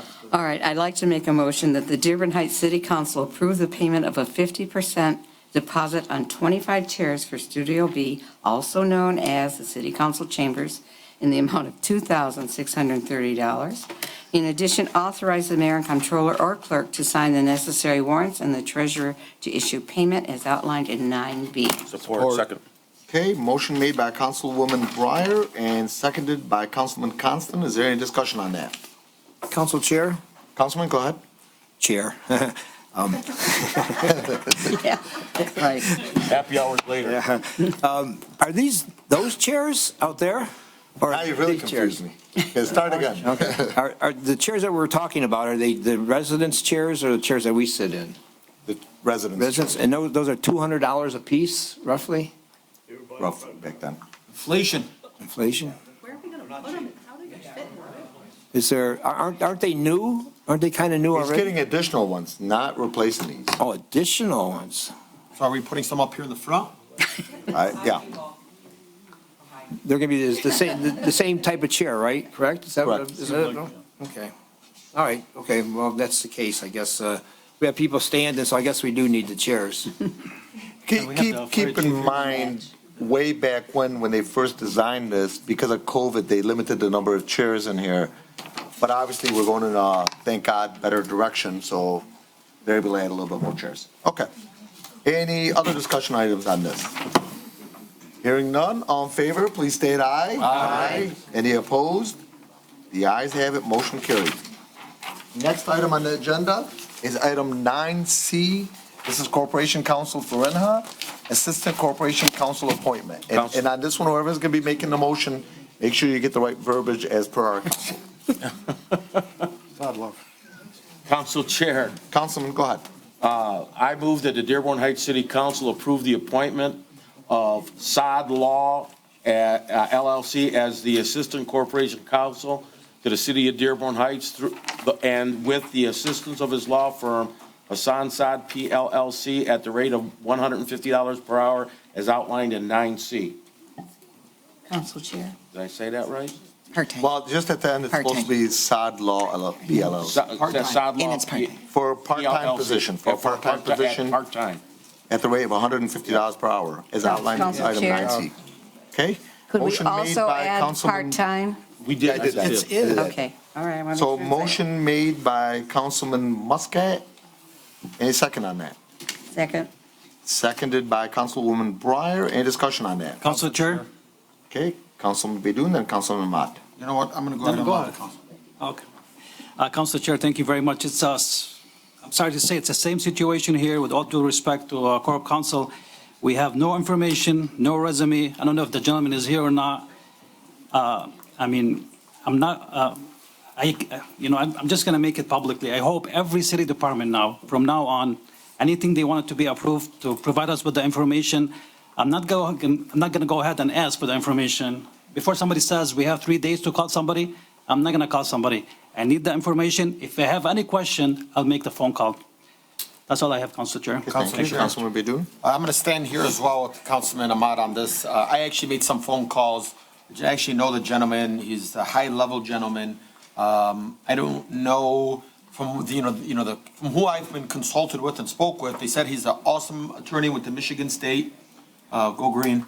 However, Michigan State? He went to Michigan State Law School. However, he from what I was told is he does. What is that? He's an undergrad with U of M also. Yeah, but Michigan State chose his success. So. That's later, Mo. The good news is he's a very high-level individual, but from what I've also been told was that he also does personal injury. So what my question to you here is, we land back at what we just discussed. We have no information on this individual. He may know something about municipality, but we don't have any of that information in front of us. So it's hard for me to concur with something like this. And being with how old our charter is and how important the city is, we have a fiduciary duty to the residents and to the city. And so it's going to be very hard for me to concur with this appointment when I don't have any information. Council Chair. Okay. So I'm going to ask that we refer this back to the administration, not push Mr. Saad away, give us some information, and that way we can have the proper information in front of us. Thank you, Council Chair. Okay, you're welcome. Councilwoman, go ahead. I did speak to our corporate counsel prior to the meeting. He does have a resume on the gentleman.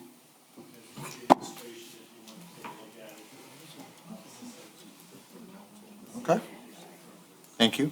I'd just like to add, in this particular case, this is not going to be somebody that's going to be voting. This is going to be assisting our current corporation counsel. Obviously, there's a lot of stuff to be worked on in the city, and I understand, and I totally respect that. And yes, absolutely, I'd like to have a background on anybody we're concurring with when it's an appointment for something, obviously, like the planning commission, et cetera, et cetera. But in this particular case, this is going to be somebody that's going to be working under our current corporation counsel. So just thinking out loud here, you'd like to think that it'd be somebody that he would be comfortable working with them, doing things, but the final decisions and the stuff being brought forward is going to be from our current Can I ask corporation him a couple counsel. of questions? Yeah, absolutely, go ahead. If that's okay with the body. So have you vetted more than one individual? Yeah, actually, I've looked at different. And you feel very strong about this individual? I like it for some of our plans that we're doing to start a juvenile court, we need a young attorney, we need teen courts, to move with ordinance. We've actually identified all. Turn on your mic, please. I think they're calling us on. We've identified all our ordinances that needed updates in the last 20 years. We're going through all the ordinances, the ticketing, we've got well over 60 cases that have been backed up. We've got our ordinance violations for over 6-7 years. Oh, my God. We're going through all those cases. We've got a tremendous amount of work that we need someone that's able, it's part-time, but is capable of a tech savvy, as well as excellent with research, which is what we're doing. Like, for instance, what you proposed today, we will work together on going back for the last 15 years or 17 years.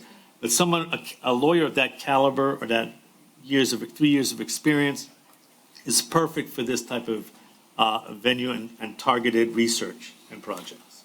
Okay, and I'd like to add, I'm sorry, were you saying something, Councilman? You know, I would love to see Mr. Saad grow with the city and maybe start his endeavors here in Dearborn Heights. And so if you feel like this is, you know, and I'm gonna be honest with you, I was coming in here with the vote of, no, I want more information. But if you feel that this is the individual that you feel is best for this position, I'm not a lawyer. I can't tell you who's best for this position. But if you're telling me that this is the individual that you want to stand side by side to work part-time in the city of Dearborn Heights, then I'm gonna agree with you. I would like to add something quickly, that with other surrounding cities, like one of our cities near us here, the law department, if I'm not mistaken, and don't quote me on this, but if I'm not mistaken, there's like 8 or 10 lawyers that work for the mayor and the city council. So keep that in mind. In our city, we have one primarily, so let's keep that in mind. Okay, so I'm gonna do this in order. Who is first? We'll start that way and move over this way. Go ahead, Councilman.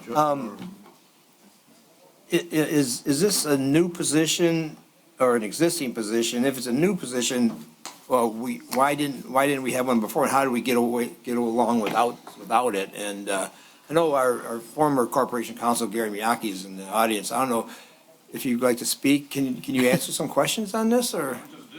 I mean, it misses us. Yeah. I'm willing to answer. Nice to see you, but yeah, I mean, is this a new position created? It's a needed position. We are backed up. Our ordinances haven't been touched in over 22 years.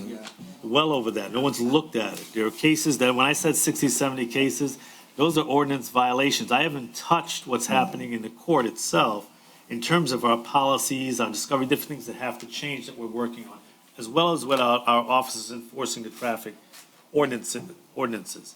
So yes, it's a necessary position. If I say that, it's absolutely going to be utilized. And why I picked this individual is not just his talent and skills, but he was aggressive to want to serve the city of Dearborn Heights. And that's the passion that I want to see in an individual lawyer that wants to grow with the city and give to you 110%.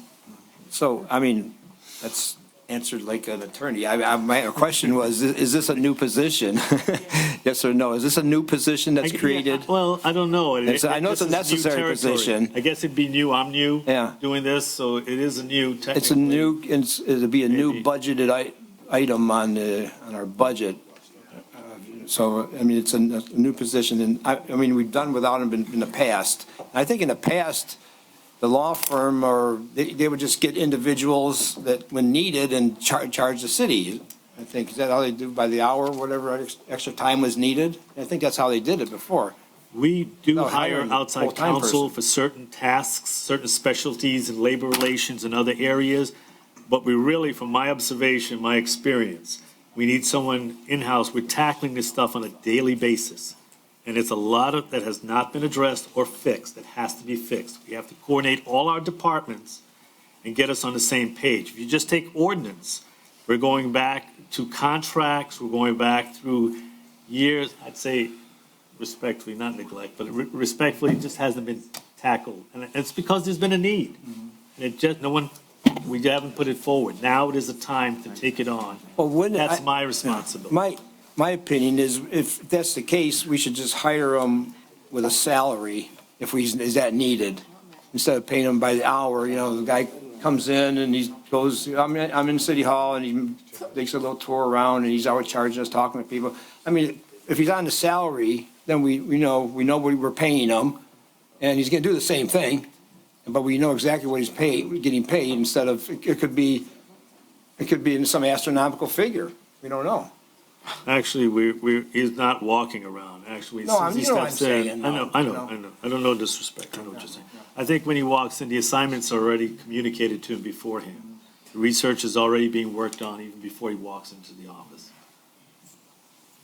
Thanks. Councilman Maggi. Thank you, Councilor Chair. You know what? I do like Councilman Winslow's idea. I mean, I do respect Corp Counsel's opinion about the attorney, but I would like maybe if I can amend a motion to send it back to him, have him provide us with the resume, maybe have the gentleman here next time, and maybe if we can pursue whatever Councilman Winslow just said about, hiring him on a salary versus hourly, which is, I think it's a great idea. Thank you for bringing it up. Okay, Councilman Baydun? This is really, it's a lot to swallow, but I'd be contradicting myself if I said just yes to this, because I know Mr. Saad and his family. I really I want to know the individuals. I want to be informed with who these individuals are. And I know you said you have a resume. Would you be okay with us rescinding this, giving us the information, and then letting us bring it back to the next council meeting? I don't think you need to do it. I have the resume, we've had it, and it's on file with our people. Yeah, I'm sure. Would you like it How read? come it wasn't shared with us? But it was never shared with us. I don't know how to do that other than give it to the administration, put it on the agenda, and once you're notified it's on the agenda, you can Well, contact. you could see our contact. point, because this is a new position that's coming about. Okay, but let's keep in mind, it's not a salaried position. This is just an hourly position on a part-time basis for right now. So keep that in mind. Council Chair. We're gonna go, just one second. You all But I set? do believe. Go ahead. But I do believe we've had other attorneys that have worked in that capacity before, doing the same thing that we're gonna ask this new law firm to do for $150 an hour. We all should know that. This is nothing new. This is nothing new, gentlemen. But anytime when they brought that up, we had a contract, we had information of inform of what their law firm is, what they did. Well, and we. I That's don't- when it's salaried. Like in this I case, don't just know, hourly. I don't know if we had that with attorneys. We have. Well, I'll tell you what, I've been here a lot longer than you have, and I've never seen one. And if you could show me one and we had one, I'd like to see it. We only approve it. All right. Councilman, Jeff? Thank you, Council Chair. And briefly, just one point. When I worked for the city of Dearborn, in their law department, they sent the cases from the city of Dearborn. They kept them because they were of the opinion that was a better way to go. That's basically sort of saying that the juvenile division of the Wayne County Circuit Court, which is part of and in the Wayne State, so there's the Lincoln Hall of Justice, the Center for Children with the PhD doctors, and right there, the detention home there, so everyone is there, everything is done via Zoom.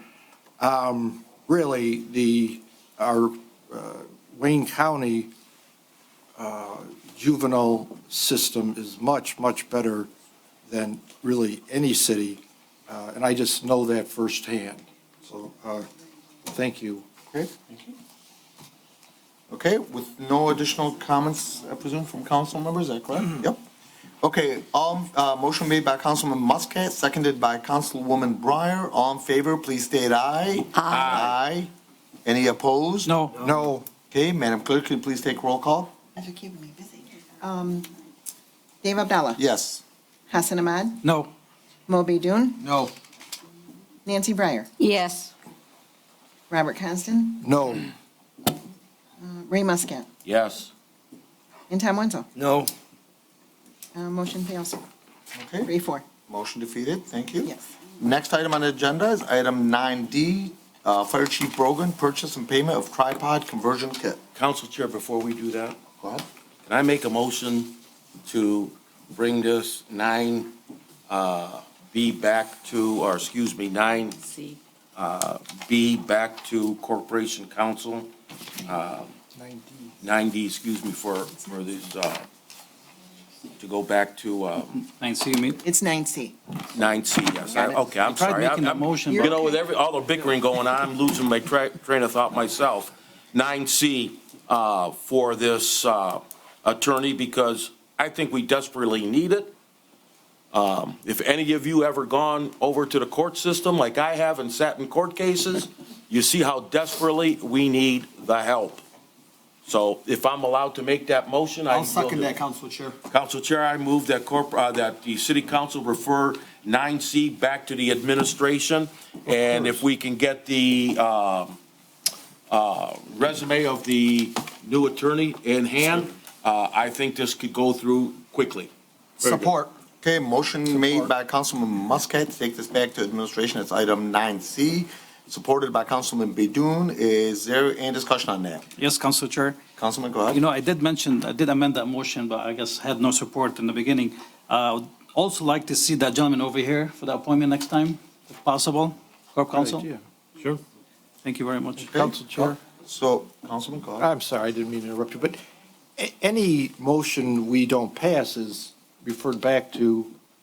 Well, we want it to be back on the next city council meeting. is what he's asking. It's well said, thank you, nothing more. But either way, it's always at the discretion of the administration to bring it back anyway, so we don't have to. Yeah. Council Chair. Motion, but go ahead. Council Chair. Yes. Again, I want you to know that I appreciate our corporation counsel and wanting to dig deep into these things and really choosing somebody from that caliber. Because, you know, the individuals that I spoke with who attended law school with Mr. Saad spoke very highly about him. To know that he's a Michigan graduate, I love their academics, not their football team. That's amazing, truly.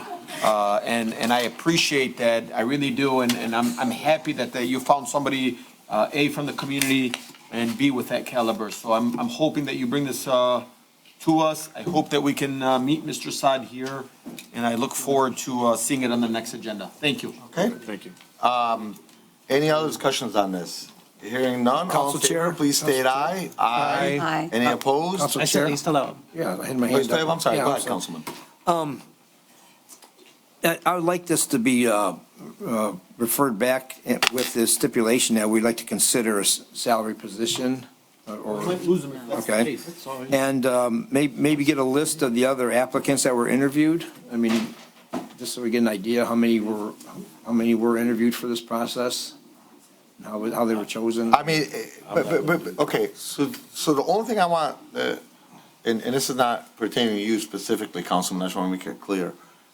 The only thing we got to keep in mind as council members is we are the legislative part and we are the budget part of the city. There does come a time where administration / mayor / directors can make decisions and we approve them or deny them. We got to be careful because we're going into a slippery slope here where we're becoming the administration. So like, think about it this way. So like hypothetically, if we're going to sit and interview 20 candidates for a particular position, that's not our job. That's why we have HR. That's why we have administration that selects us. They bring whoever they select to the table. We could approve it or deny it. We just got to be careful where we don't go into a direction where we are becoming a 7-body mayor / mayoral's administration. That's not what I meant. I No, just said, I'm I not just said a referencing list. you. I'm talking about in general. Yeah, a list of the people that were interviewed. But that's what I'm saying. So if we start getting a list, so let's take a look at like that scenario hypothetically. HR's gone through between herself and the attorney. Let's just pick 15 attorneys hypothetically. Do you really want, as a body, and I'm using hypotheticals here, I don't, as a body, sit and interview 15 attorneys all over again to see which one I'm going to pick, and that may be somebody totally different from the one that Roger is comfortable working with. What do we know about it? Exactly. But I'm just using hypothetical. But even if it wasn't attorneys, even if it was plumbers, even if it was roofers, even whoever it is, the administration does the vetting. They come to us, and we say yes or no, or we may ask for something a little bit more. But let's not get to the point where we are becoming administration. I'm just giving my personal opinion, because I think we're going into that direction. And unless somebody wants an HR job, I can tell you I can't do the same job she can. Definitely not even close to as good. Let's leave that for them to do the vetting, and then we say yes or no, or with an asterisk. Council Chair, was it posted? I'm sorry? Was the position posted? I can't comment on that. One second, let's finish this. Council, let me just add one thing, please, Council Chair. Wait, hold on. It's You towards asked the him. question. It's towards him. I know, but let's get his answer first, just out of fairness. Roger or the mayor would like to answer that? He's asking, was the position posted? I don't believe it. I looked at the charter. It doesn't say that I have to post it. I can appoint an assistant corporation counsel pursuant to the charter. So I Council followed Chair. the charter. Let him finish. Council Okay, Chair, Councilman, go ahead. I just want to make this clear to the councilman, and I mean no disrespect. This is not an open for bid. Right. Our corporation counsel is saying he needs an assistant attorney to come work part-time. We already have it, though. And I followed this. And there you go. I'm saying it's not a bid. We don't need a list. And I understand that you want to hope maybe it's his friend. Maybe it's somebody that works in his office. and to your discretion, if that's what you want to choose with, then you're working with that individual. We're not. So I don't see the back and forth on this. All I'm asking is that from moving forward from the administration, the council is just informed with what information, a resume, a breakdown, there's nothing wrong with that. Every municipality in the city, in the state does that. Okay. So, again, motion made by Councilman Muscat and seconded by Councilman Baydun to take this back to administration. All in favor, please state aye. Aye. Any opposed? The ayes have it, motion carried. Next item on the agenda is Fire Chief Brogan, purchase and payment of tripod conversion kit. Council Chair.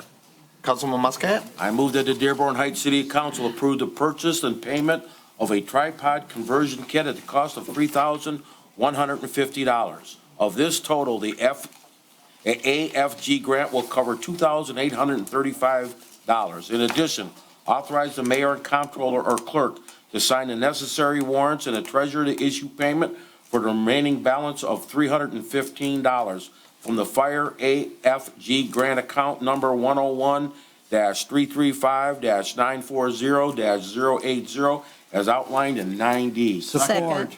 Okay, motion made by Councilman Muscat and supported by Councilman Baydun. Any discussion on that? Council Chair. Go ahead, Councilman. So wonderful how everybody wants to second something for the fire and police. This thrills me. It's wonderful. It's wonderful. Well deserved, though. Yes, Well deserved. Chief here is wonderful. Okay. Any discussion on this? Council Chair, I just have a quick question for the chief. It's paid for by the grant, right? I mean, was this a larger grant and we're just picking away at it, or is this a particular grant? Yeah, it was part of our larger AFG operations grant. And so this is just a piece of the technical rescue. I think the last meeting we had a bigger chunk of technical rescue equipment. So this is for confined space rescue. How much was that grant? I think it was $190,000. Oh, Yeah. good deal. Yeah. Right, thank you. Yep. Okay. Any other discussion items? Hearing none, all in favor, please state aye. Aye. Any opposed? The ayes have it, motion carried.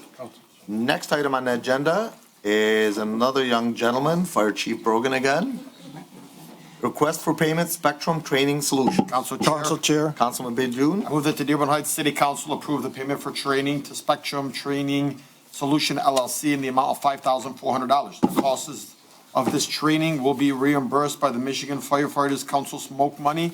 In addition, authorize the mayor, comptroller, or clerk to sign the necessary warrants and the treasurer to issue payments from training account number 101-335-962-000 as outlined in 9E. Support. I love that everybody loves to second. Baydun and seconded by Councilman Constant. Any discussion on that? Council Chair. Councilman Baydun, go I ahead. know I said this at the last meeting that, our fire department, well, earlier, thank you, congratulations to all of them, but really, always putting the taxpayers first, finding ways to bring in more grant money to allow and, kind of easing the burden on the city.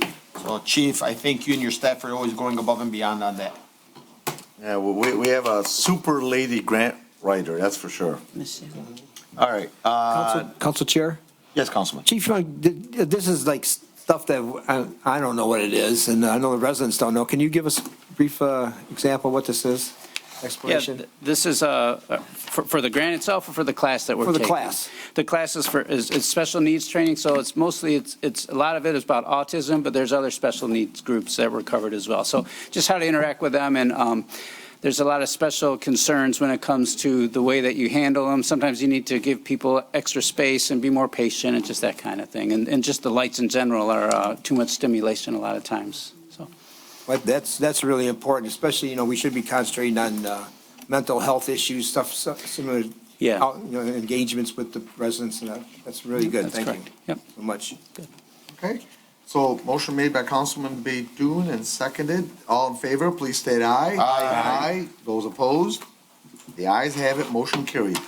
Next item on the agenda is item 9F, Human Resource Director Hazlet, Plant Moran Assistance with ACA report. Council Chair. Councilman, Missed one, right? let's go with Constant. Thank you, Council Chair.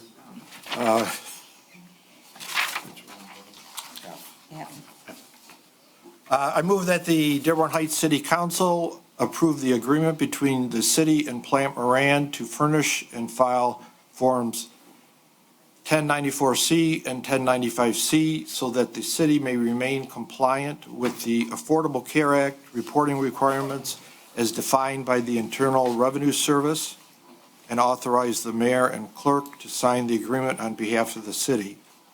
In addition, authorize the mayor and comptroller or clerk to sign the necessary warrants and the treasurer to issue payment as outlined in 9F. And the gentleman is here. Second. Okay. Motion made by Councilman Constant and seconded by Councilman Muscat. Any discussion? Council Chair, how was the payment? Was that the 9,300? Is that what it is? 9F, this is for HR Director. Would you like the HR Director to answer that? If you don't mind.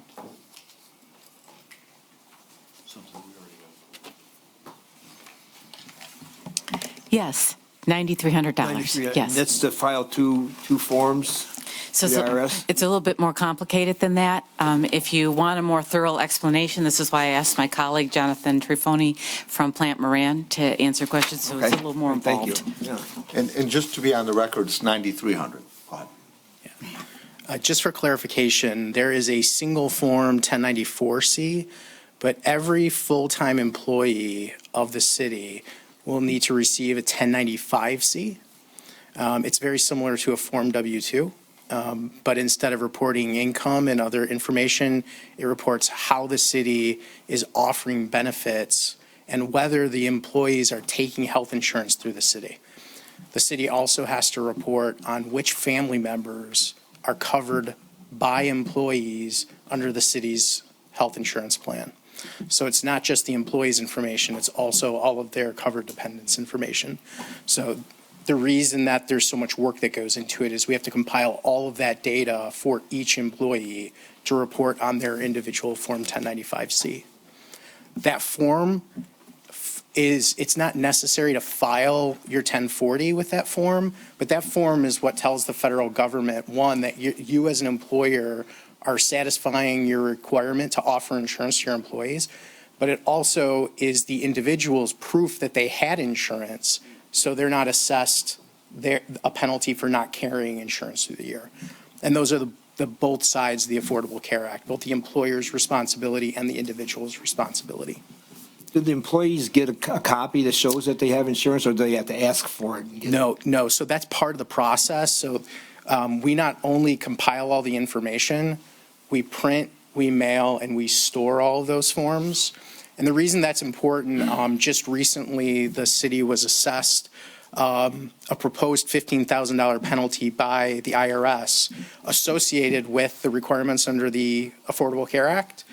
We were able to refer back to all of those documents with help from Margaret and Cameron in HR. We were able to determine those individuals were not full-time employees.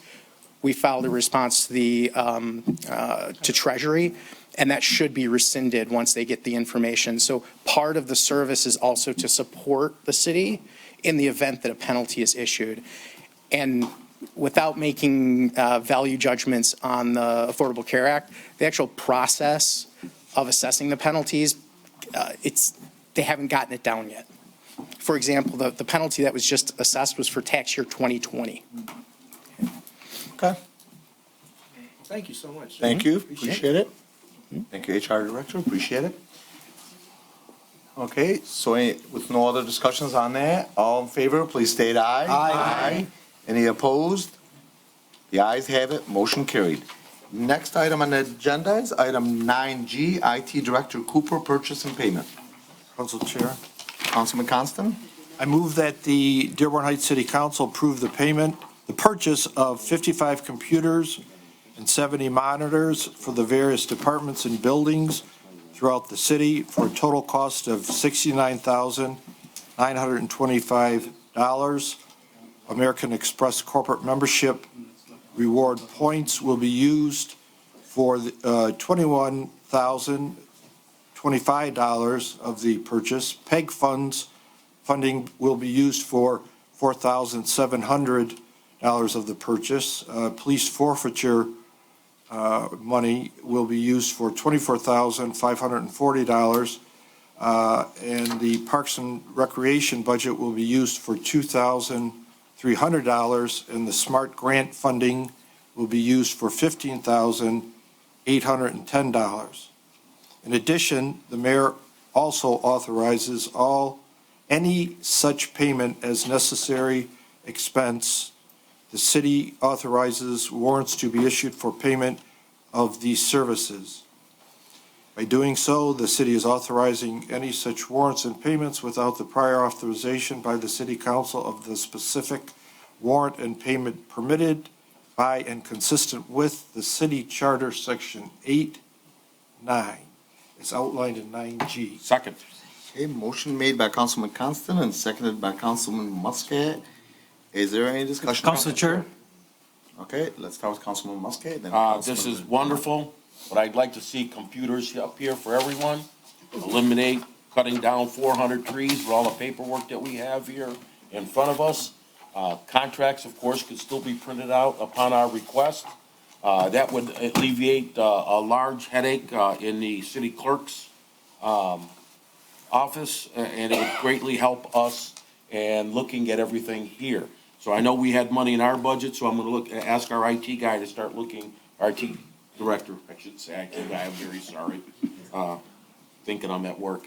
Our IT director to look into that for us. I believe we have money in our council budget. Okay. Councilman Ahmad? Thank you, Council Chair. I also love this. I'm all about IT and moving our city forward to the 21st century. Council Chair, I would like to amend this motion, the last part of the motion where it says without prior authorization by the city moving forward. I would like to take the word without and keep it with prior authorization by the city council. That wording was on there for some reason, but it's. Because we voted that in quite a I while know, ago. but from now on, you don't need to vote this in anymore. It's like we're giving them. I understand, but we had that brought before us, and as a body, we voted that Council in. Chair. And I think we'll have to do that to reverse it. I don't think it would believe. harm Council Pro Tem to see it in front of us. Okay. Councilman Constant? Go ahead. Well, yes, the city has over 100 employees, and I represented a gentleman who ran all of a certain department for Ford Motor Company. We need technology saves us time, saves the taxpayers money, gets things done. Everybody has problems with their computer. This is an older computer from my law office, so it's always money well spent, and much or all of this money is from grant money. Okay. I would like to point out, when we approve this, we're already approving the funding of it. We're just saying that once they go ahead and purchase it, just go ahead and pay for those payments, that's all. So I don't know if that's necessarily important to be without, but that, I respectfully. Council Chair, can you have maybe the corporation counsel define that? So what they're referencing here is on item 9G, the second paragraph, most importantly, by doing so, the city council is authorizing any such warrants and payments without prior authorization by the city council of the specific warrant, and the keyword is specific warrant, and payment as permitted by and consistent with city charter.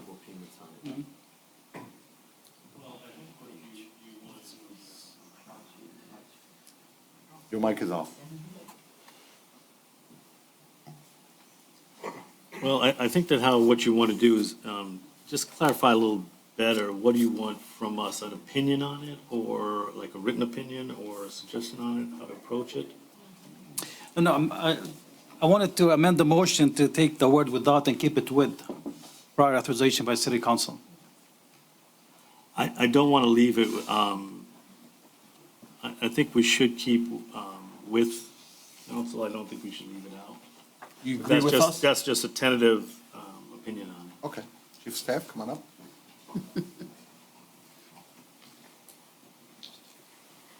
I'm sorry. Hi, Mariana Hernandez, Council Chair. I just wanted to explain why the language is there. So sometimes when we issue invoices from different accounts, each invoice will come from that specific account or bank account. So you're approving it right now. So you're approving that amount to be spent from each one of those. What we're asking for is when we actually issue the check, it doesn't come back as a claim. because then it postpones the purchase of these orders by another month. That's fine. So it's not like it's going to exceed the amount. You're already approving it right now, and we gave you which account it's coming We're from. not approving ongoing. No, it's just that account. It's just right now, we're giving it to you, and you won't see it in your claims. Thank you. Okay. Council Any other Chair? discussion items? Council Chair? Councilman, go ahead. Thank you. The dollar amounts to pay for this come out of several different accounts. The American Express rewards points, that's 21,000. But the foreclosure, 24,000. But the PEG funding, $4,700 out of our PEG money. And that's basically our cable TV situation we have here. And, 15,000 out of our SMART Pro grant money. And that's like for, if I'm not mistaken, that's for like busing senior citizens around, maybe, I think. I'm pretty sure. And then, another, $2,300 out of the Parks and Recreation budget. And it seems like this money is being taken out of accounts where people, they'd be less to use these items. Especially the smart bus, the smart funding. And I want to know, how do we come up with these departments and taking out this much money from these departments? I'm sure each one of these departments needs every penny they can get. I know Director Cooper's here. Can you tell us how you decided on which departments you're going to take the money from? All the money is accounted because it's going to go towards that department. If it came from that department, the department director had already approved and budgeted for all of that money to be used in the way that was, done for annual budget time. And presumptively, they also requested for those computers. Yes, they did. Yep. The SMART program requested computers? For all the different programs that utilize that SMART grant can be used for, yes, and it's multiple buildings in the Park and Recreation Department. And that's part of, SMART is part of Parks and Recreation. Correct. So they're getting double dipped a little bit. She had budgeted some of the money because some of her money for some of her positions where the computers would be utilized cannot be covered by the SMART grant. So. Is Director Lauren Sell on with us? Is she on? Can she be unmute? She on there? Hi, can you guys hear me? Yes. Okay. Basically what it is the SMART grant can be used for computers, and that's how we purchased our computers in the past. And those are the computers that are going to the employees who directly work with the TRIPS programs. There are some centers, like the Richard A. Young Center, that we can't cover under the SMART grant. CARES funding that we can use for computers, because of the COVID money. So the computers that he's talking about are going at the senior centers and at the Canfield Community Center.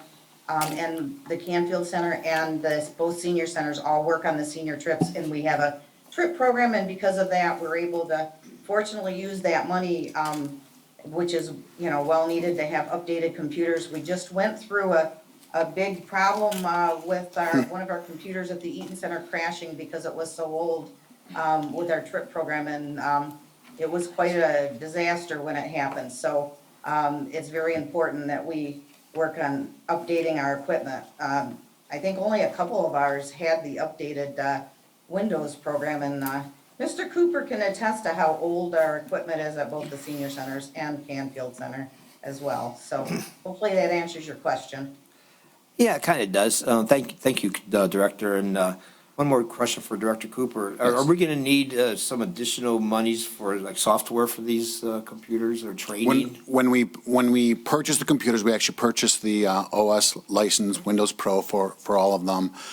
Because we're utilizing My Deal pricing, they all come already with a 4-year next day warranty with Dell, which some of the computers we've already purchased, we've already utilized that warranty. So. All right, thanks. Yep. Appreciate it. Okay. Motion by Councilman Constant and seconded by Councilman Muscat. With no further discussion on that, all in favor, please state aye. Aye. Aye. Any opposed? The ayes have it, motion carried. Next item on the agenda is item 9G, IT Director Cooper again, Adobe subscription renewals. Council Chair. 9H. 9H. I'm sorry, 9H. Yes, Sorry about Council that. Chair. Good job on the last one. Nancy wants to do it. I'll do it. Go ahead, Councilman. All right. I recommend that the Dearborn Heights City Council approve the continuation of the software agreement between the city and SHI for 35 Adobe Acrobat Pro licenses and 3 Adobe Creative Cloud licenses for government for a total cost of $4,291.90. In addition, authorize the mayor, comptroller, or clerk to sign the necessary warrants, treasurer to issue a payment of $4,291 from account number 101-258-981-000, and a payment of $1,717.50 from PEG funds, number 101-809-981-500, or I'm sorry, period, 500. Furthermore, provided the mayor also authorizes any such payment as necessary expense, City Council authorizes warrants to be issued for the payment of these services. By doing so, the City Council is authorizing any such warrants and payments without prior authorization by the City Council of the specific warrant, and payment is permitted by and consistent with City Charter Section 8.9 as outlined in 9H. Support. Okay, motion made by Councilwoman Breyer and seconded by Councilman Muscat. Any discussion on that? Council Chair, Councilman, go ahead. I have no questions. Okay. Collect myself again, all right? All in favor, please state aye. Aye. Aye. Any opposed? The ayes have it, motion carried. Thank you. Next item on the agenda, and this is an item that has been added, and it's only because only our body can vote on this. So this is by Madam Clerk Senior, special outside legal counsel request. She did give us a little backup to it because this is something that just came up. But if you don't mind, Clerk, if you could just give an abbreviation, because this was just added on to the council members. Yes, I received a subpoena last Thursday, approximately 4 o'clock, so I apologize for not getting this, I couldn't have gotten on the agenda. But I've been in contact with the Michigan Municipal League, and because the nature of the case, I need to separate both parties in strictly have the voice of the people represented. Okay? Okay. And just And I feel for much more comfortable to clarification, have it outside of, because it has to do with administration and a commission. I'm in the middle. I want to make sure that I have outside representation too. right, so just for clarification, because I know this was something that was just added, this is not something specifically pertaining so that the rumors don't start flying around in regards to the clerk or the clerk's office. Thank you. But because she was subpoenaed, she contacted me this morning. We had a conversation about this, and the only one that can approve her seeking legal counsel is us as a body. So this had to be added because of the time constraint. I had to approve adding this as a last second item because of the time constraint that she had, because of the legal date that's coming up, and she would like to speak with counsel on this before this date comes up so that he or she can give her some direction on Guide me, this. yes. Okay? So, so I just want to give you guys a heads up first as to what this is about before somebody makes the motion. So would anybody like to make that motion? Council Chair. Councilman Ahmad? I move that the Dearborn Heights City Council approve City Clerk Len Senior's request to obtain outside special legal counsel in regard to Wayne County Circuit Court number 22-007487-CZ. Second. Okay, motion made by Councilman Ahmad, seconded by Councilman Muscat. Any discussion?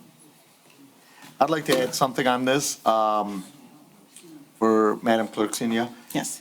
Okay, so I know you're going to be obtaining special legal counsel, and I know I spoke with you about it, and I get it, I appreciate it, and I respect it, and I will approve it. The only condition I would like personally to make a change on this is beyond that initial consultation, anything after that has to come back to our body for approval. So, Absolutely. because of the way this is written, my only concern is it's an open-ended situation. So I just want to make sure. But it's in regard just to this case. Correct, but beyond the initial consultation, obviously by that point, you okay. will know What either direction? cost, time that needed, et cetera, whatever it is, if you could do us a favor and come back to our body for a final approval when you have a much better Absolutely. insight as to how much it's gonna take. Okay. So at this particular point, for Councilman Ahmad that made that motion, I'm personally making a request that this is just for the first initial consultation. If you are okay with amending I'm okay that, with the it. council body can vote on that. I am. Are you okay with that, Madam Clerk? Wow, it's all new to me, so. Huh? It's all new to me, Right, so. but you understand what I'm saying? Yes, I need So let's use, just as an example here, let's pretend that you're gonna need 30 consultations with whoever this legal counsel, and obviously you don't. Yeah. But let's just pretend you do. Based on the way the motion is right now, you'd be allowed to, and I have concern I'll keep you about updated. totally approving that upfront. Absolutely. And I know you would anyways, but I just want to make it clear. Yes. So, Councilman, go ahead. Yeah, briefly, Council Chair, you probably all know this, any law firm that handles any matters, particularly a defense matter, they do a budget, a projected cost before they take the case, so that's probably available now. Just when I did insurance defense work, we had to provide that for the client before we even got involved. Okay. Okay. And, Mr. Chair, Like- Council? yes, go ahead. Yes, if I may just add. So I understand this to be a one-time cost for, because I don't understand the party that the clerk is named as a party to any action. This is just solely on the issue of a subpoena. An advice To for testify, A subpoena. or to a subpoena, right? Well, we'd like to see the subpoena. I obviously. can give it to you. Yeah, we can see the subpoena and Okay. just see the scope of the subpoena, what documents is asked for, because it will involve all parties of it. We would ask that be part, I wouldn't give it to me right now. Okay. But I will look it over as well and then determine the scope. So it's a one-time fee for an initial consultation. I just want to make sure it's clear. And that's where I was going with that too, Roger. Right. I just want to make sure it's Thank the one time. Beyond the one time, then obviously as a body, we'd have to decide. I mean, I have, What's your it's for consultation? February Thank you. 2nd. So Right. that's a Well- week for Thursday. Right, Dates and, could- dates could and be that's why moved. the clerk Yeah, had yeah, the yeah. concern, and that's why I allowed this to be added to the agenda, because it's coming up. Obviously, we wanna make sure Corporation she's counsel, no protected. disrespect, okay? It was No, just I'm a not. matter of, Please. okay? Please, Right. no. No, I'm looking at is for the city and liability. And if we don't know exactly what you're going to be testifying to or anything of that nature, since you have our records, you're our clerk. So we need to be sure what that subpoena, and who's subpoenaing. We don't go into that right now. Okay. So we need to research that to protect the city. That's why we want to see the subpoena, scope of the subpoena, and see what the parameters, liability, and exposure to the city that the situation's caused. We don't know more than that right now. Sure. Councilman Constant? Yeah, and just to revise what I just said, I mean, for a simple matter like this, I'm sure our in-house attorneys can do it, including any document production and so forth. I could assist for free, but it shouldn't be, it should be very simple. It shouldn't even be something that we're sending out. But revise, what I said would be for if we were sending hundreds of cases to a law firm. Right. Okay. All in favor, please state aye. Aye. Any opposed? Do you want me to add whatever you Oh, amended? that's right, the first initial. Did you- Yeah, is I that okay actually with said you? yes, so you want to just go ahead and read that with the amendment? Go ahead. Okay, I move that Dearborn Heights City Council approve City Clerk Lynn M. Senior's request to obtain outside special legal counsel for one-time consultation in regards to Wayne County Circuit Court Number 22-007487-CZ. Support. Okay, motion made by Councilman Ahmad and supported by Councilman Muscat. All in favor, please state aye. Aye. Any opposed? The ayes have it, motion carried. Thank you. Okay, next item on the agenda is item 11A, Council Chair Pro Tem Muscat. Council approval of special land use resolution. Council Chair, Councilman Muscat, go I ahead. move that the Dearborn Heights City Council direct Corporation Counsel Roger Farina to review the city special land use ordinance and amend it as necessary to include City Council as the only legislative body authorized to approve special land use request by two-thirds majority vote according to the city charter, State of Michigan, and federal rules and regulation.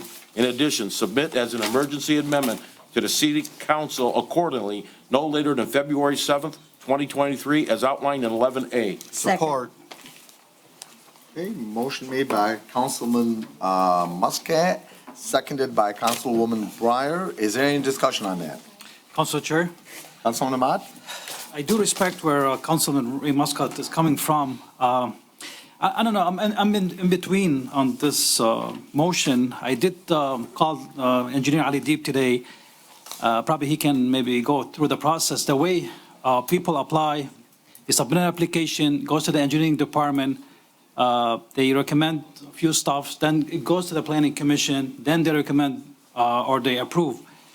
I mean, I'm fine with it coming to council, but to be honest with you, I mean, if we can bring it to council with the scope of policies and regulation that we can follow, I would be for it.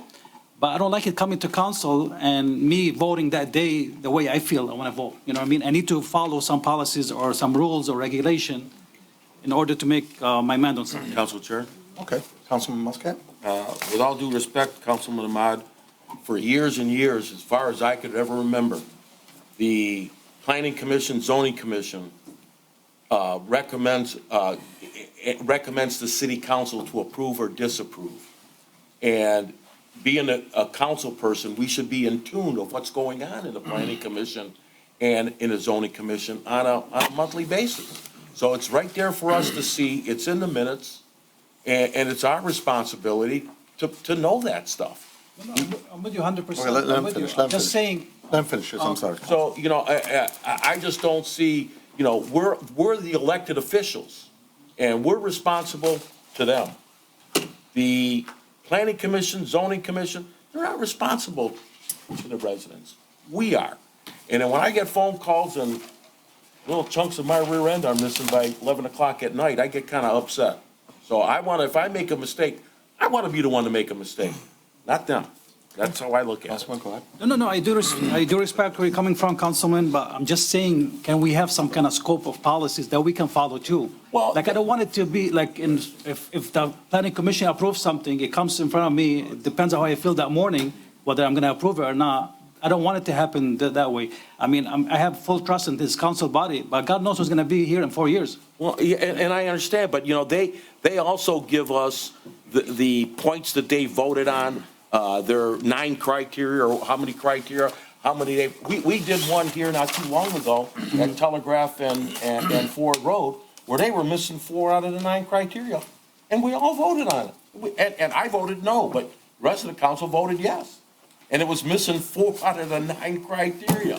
It just doesn't make sense. So we need to be that body. So when we make a mistake, it's us and not them. No, 100%. That's why I've been pushing for more people with background in the planning commission and the zoning. Even if they got the backgrounds, this is still the last legislative body. No, I understand. I'm with you. I'm not trying to push it away. I'm just saying, Yes. we need more professionals, at least 6 people on the planning, at least 6 people on the zoning, because they're the professionals. They're going to provide us with those 9 points before it comes to us. And they're still gonna. Okay, so, I got a question, Council Chair. go ahead. Thank you so much, Council Chair. My question is to Corporation Council. I believe we asked this to the former Corporation Council, and one of the reasons why I think we didn't move forward on this was, and this is my question, and I'm going to ask it as simple as possible. If the city was to take on the vote of the special land use, could the city itself be sued? You could be sued for anything. You can't, so. Governmental I mean, not being facetious, but you could be sued for What I'm asking is because from what the last Corporation Council told us, and I may or may not be mistaken, was that it's being held with the Planning Commission because you don't want to, 1, be here told, I think, 1 or 2 a.m. in the morning, and 2, that the city could be held responsible if say a mistake were to happen and the city council approved it, then the city would be held responsible. However, if it was the Planning Commission that made these votes, or a mistake were to happen, the city's not held responsible with being sued for a litigation. They're still part of the city voting. Again, You have litigation now involving the Give me planning a quick commission. second. I'm sorry, Roger. Council men and women, please go through the council chair. We can't have arguments back and forth. Council Chair, I'm So asking a no, question. I'm not asking you. You're not. Yeah. My friend here. Okay, so always go through the council chair, please. I don't want arguments back and forth. Go ahead, Roger. Yeah, I think that how we are already involved in litigation from the decision from the planning commission, correct? Okay. So the city is already involved in it, so I think that would answer your question. I just have a couple comments on this motion. One is the date of February 7th. I think that's too soon. We've got a lot of work to do. I technically don't have my assistant on board yet, but I think I need more time, at least till at least the 14th, a couple of weeks out. I could amend that, no problem, sir. Thank you, sir. And just, my name is ROG, just make sure it's spelled correct. Oh, okay. Well, I thought I said about it right. Okay. Any Council other Chair? comments? Councilman, go ahead. Thank you. You know, the way I feel about this is I'd like to take this one step further and have every decision made by the planning commission approved by city council, the way it was when I was on there. It didn't take any extra time. It was just another item on the agenda, and it was yes or no, and most of the time it was approved because what the planning commission does is they get a set of blueprints, just typically, about a business or something that wants to remodel or build a new building or something to that effect. And they look at several criteria. Is it, will it fit into that place? Is the fire department, they have to have their approval on it for fire engines going around the building and a bunch of different criteria. And then the lawyer for the planning commission says, okay, we can't do this, or it's okay to do that. And then it's all put together, and then the planning commission says, well, we make a motion to recommend to city council that this be approved. And it comes to us and we say, okay, if it's pretty cut and dry, okay, you did your due diligence. Yes, yes. But if it's something like, what the heck is that all about? No, let's hold off on this. We should have the power to do this. Like the council chair stated several months ago, when I asked for the voters to vote on something, he said that the voters elected us to make the decisions. Okay, the elected people, the ones that the voters elect to make the decisions. Now, people elected a mayor. A mayor appointed a planning commission, and the planning commission is making decisions. That's 3 generations away from the voters.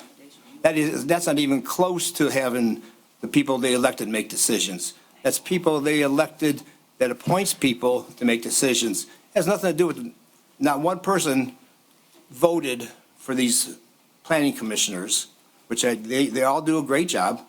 But thousands and thousands of people voted for us, and they want us to make the decisions, not someone that's appointed by one person. We were appointed by several thousand people, not just one. And like I said, I want Councilman Muscat to amend this and say all decisions. And I have one issue, and I don't know if it's an issue or not, but it says the special land use request be approved by a 2/3 majority. And 2/3 of 7 is like 4 and 2/3. That's like 4+, right? So is that? I mean, it just seems like it's just a majority instead of 2/3, because you could have 4 people vote for it, but that's not 2/3. I believe that's where our charter read, so that's why. Is that what it is? Yeah. Okay. What I mean, 2/3 of 7 is 4. We can amend that part, but I believe, I don't know if we can or not, because that's what the charter says, so But I still wanted the motion amended and say all decisions made go through the We city should just council. abolish the planning commission. No, they do all the legwork for us, so we don't have to. They're very valuable. They're very valuable. And I want everyone to know that I have nothing against any of these members of the planning commission at all. I just know that I feel it's my responsibility to make the final decisions on these topics come up, and they're really important to all these people. Otherwise, they wouldn't be here. These issues about special land use and different businesses that they want in the city, they want us to make the decisions, not people that do the legwork. I was on a planning commission for 15 years. We do all the legwork. You do all the research, you do all the studying, you get all the comments, you get all the legal stuff, you put it together, very valuable team, here it is, and you present it to city council. It should be. Councilman Ahmad? Thank you, Councilor. Can we hear from Mr. Ali Deep just about the process? Because just my only concern is if somebody goes to the building department, meet the criteria, goes to the planning commission, meet the 9-point criteria, then it comes to council and we say no, what happens then? And on the other side too, if they don't meet the criteria, like Councilman Muscat said, maybe 4, and it comes to council and the council approve it. That's another issue too, right there. is Mr. Deeb on? I'm not sure if he's on or not. Yeah, he's here. There he is. Waving. Okay, go ahead, sir. Unmute. Okay, now you're unmuted. So, thank you, Councilman. I'm confused because we have two different items that you're discussing. Special land use or zoning.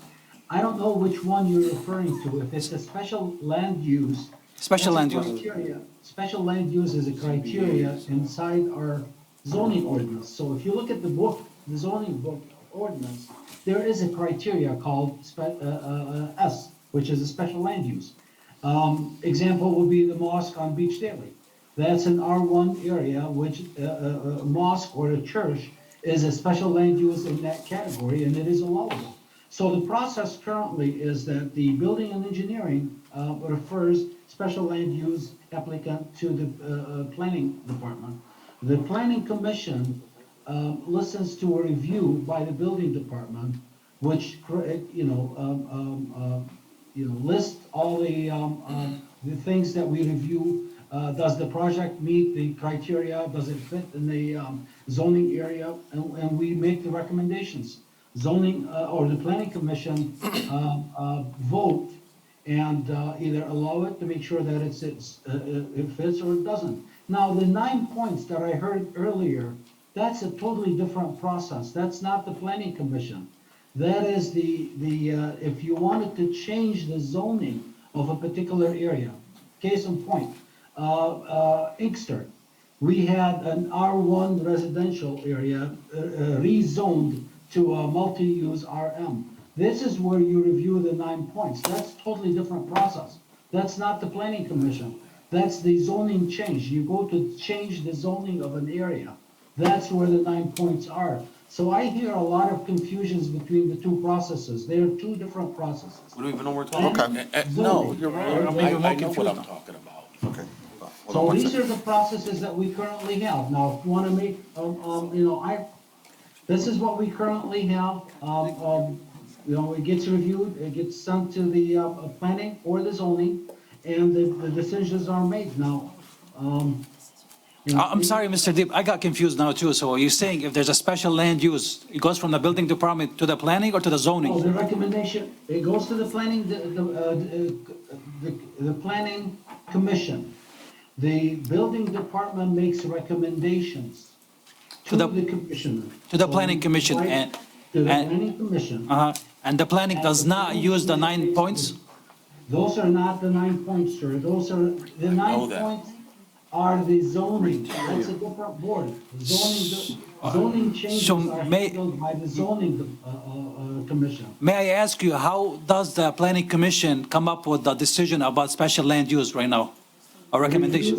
It goes by the zoning book, zoning ordinance. So they go in and review is that a compatible zone, the proposal? And they look at engineering things like, do you have enough parking, the setback, the things that Councilman Tom Wenzel mentioned, the fire department review, the clearance from adjacent properties, engineering things.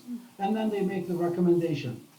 If it fits in that particular zone, it has nothing to do with, this is planning, it's just planning. And they make the recommendations to whom? We make recommendations to them, they make the decision to approve it or disapprove it. And it dies with them. Yes, sir. Well, that's what I want to change. I don't want it to die with them. I want it to die or live here. And that's the basis of my resolution. Okay. I'm simply stating the current process. I'm the legislative body. I've been elected by the people. I took the oath. None of them took an oath. I did. And it stops right here as far as I'm concerned. Okay.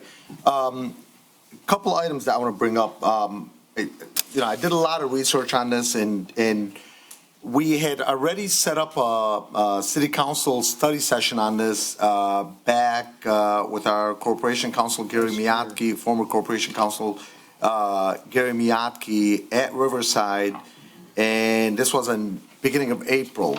And I went back through that video and watched the whole thing all over again just to refresh my memory on that. I went back and forth on this, But in addition to that, I did some additional calls and of course did some research, and I'm not honestly in favor of it. And I'm gonna tell you some of my reasoning. And I went back and forth on this, and I've heard from different residents, and I understand some of the residents' concerns. Totally respect that. A couple things. On the planning commission, I wrote my notes down. On the planning commission, you've had, some people have had concerns that you have people that maybe are not experts in that particular field making that decision. There is a little asterisk to that, because during every planning commission, you have Mr. Deeb, which is our city engineer there, helping them make those decisions. You have our building director, which is Rick Watland there, helping them make the decision. And a lot of times you'll have an attorney, and I believe Wade Trim there also, to give them the quote-unquote professional expertise to be able to make that decision. Number two, we got to be careful with this, because what we don't want to do, and as you know, and I've said it publicly and I won't hide it, I've always been and will always be pro-business, because it is very, very important for our city to continue to have businesses move in, so the city continue to not only thrive, continue to bring in a tax base, but continue to bring in residents that want to move into our area because of the good businesses that we have there. With that being the case, when you have a process that is too long, where it starts, let's say somebody wants to open up, let's just say, well, I'd be in favor of a Detroit Lions stadium. Let's just use a hypothetical here. And they come to us. They got to go to the building department. From there, it's going to go to the planning commission. Now, just think of the timeline here. From there, the planning commission, based on this proposal, the planning commission would discuss it, go through all these experts, and then come back to our city council body. You more than likely, I believe, if I'm not mistaken, would have to have a multitude of readings of this, okay?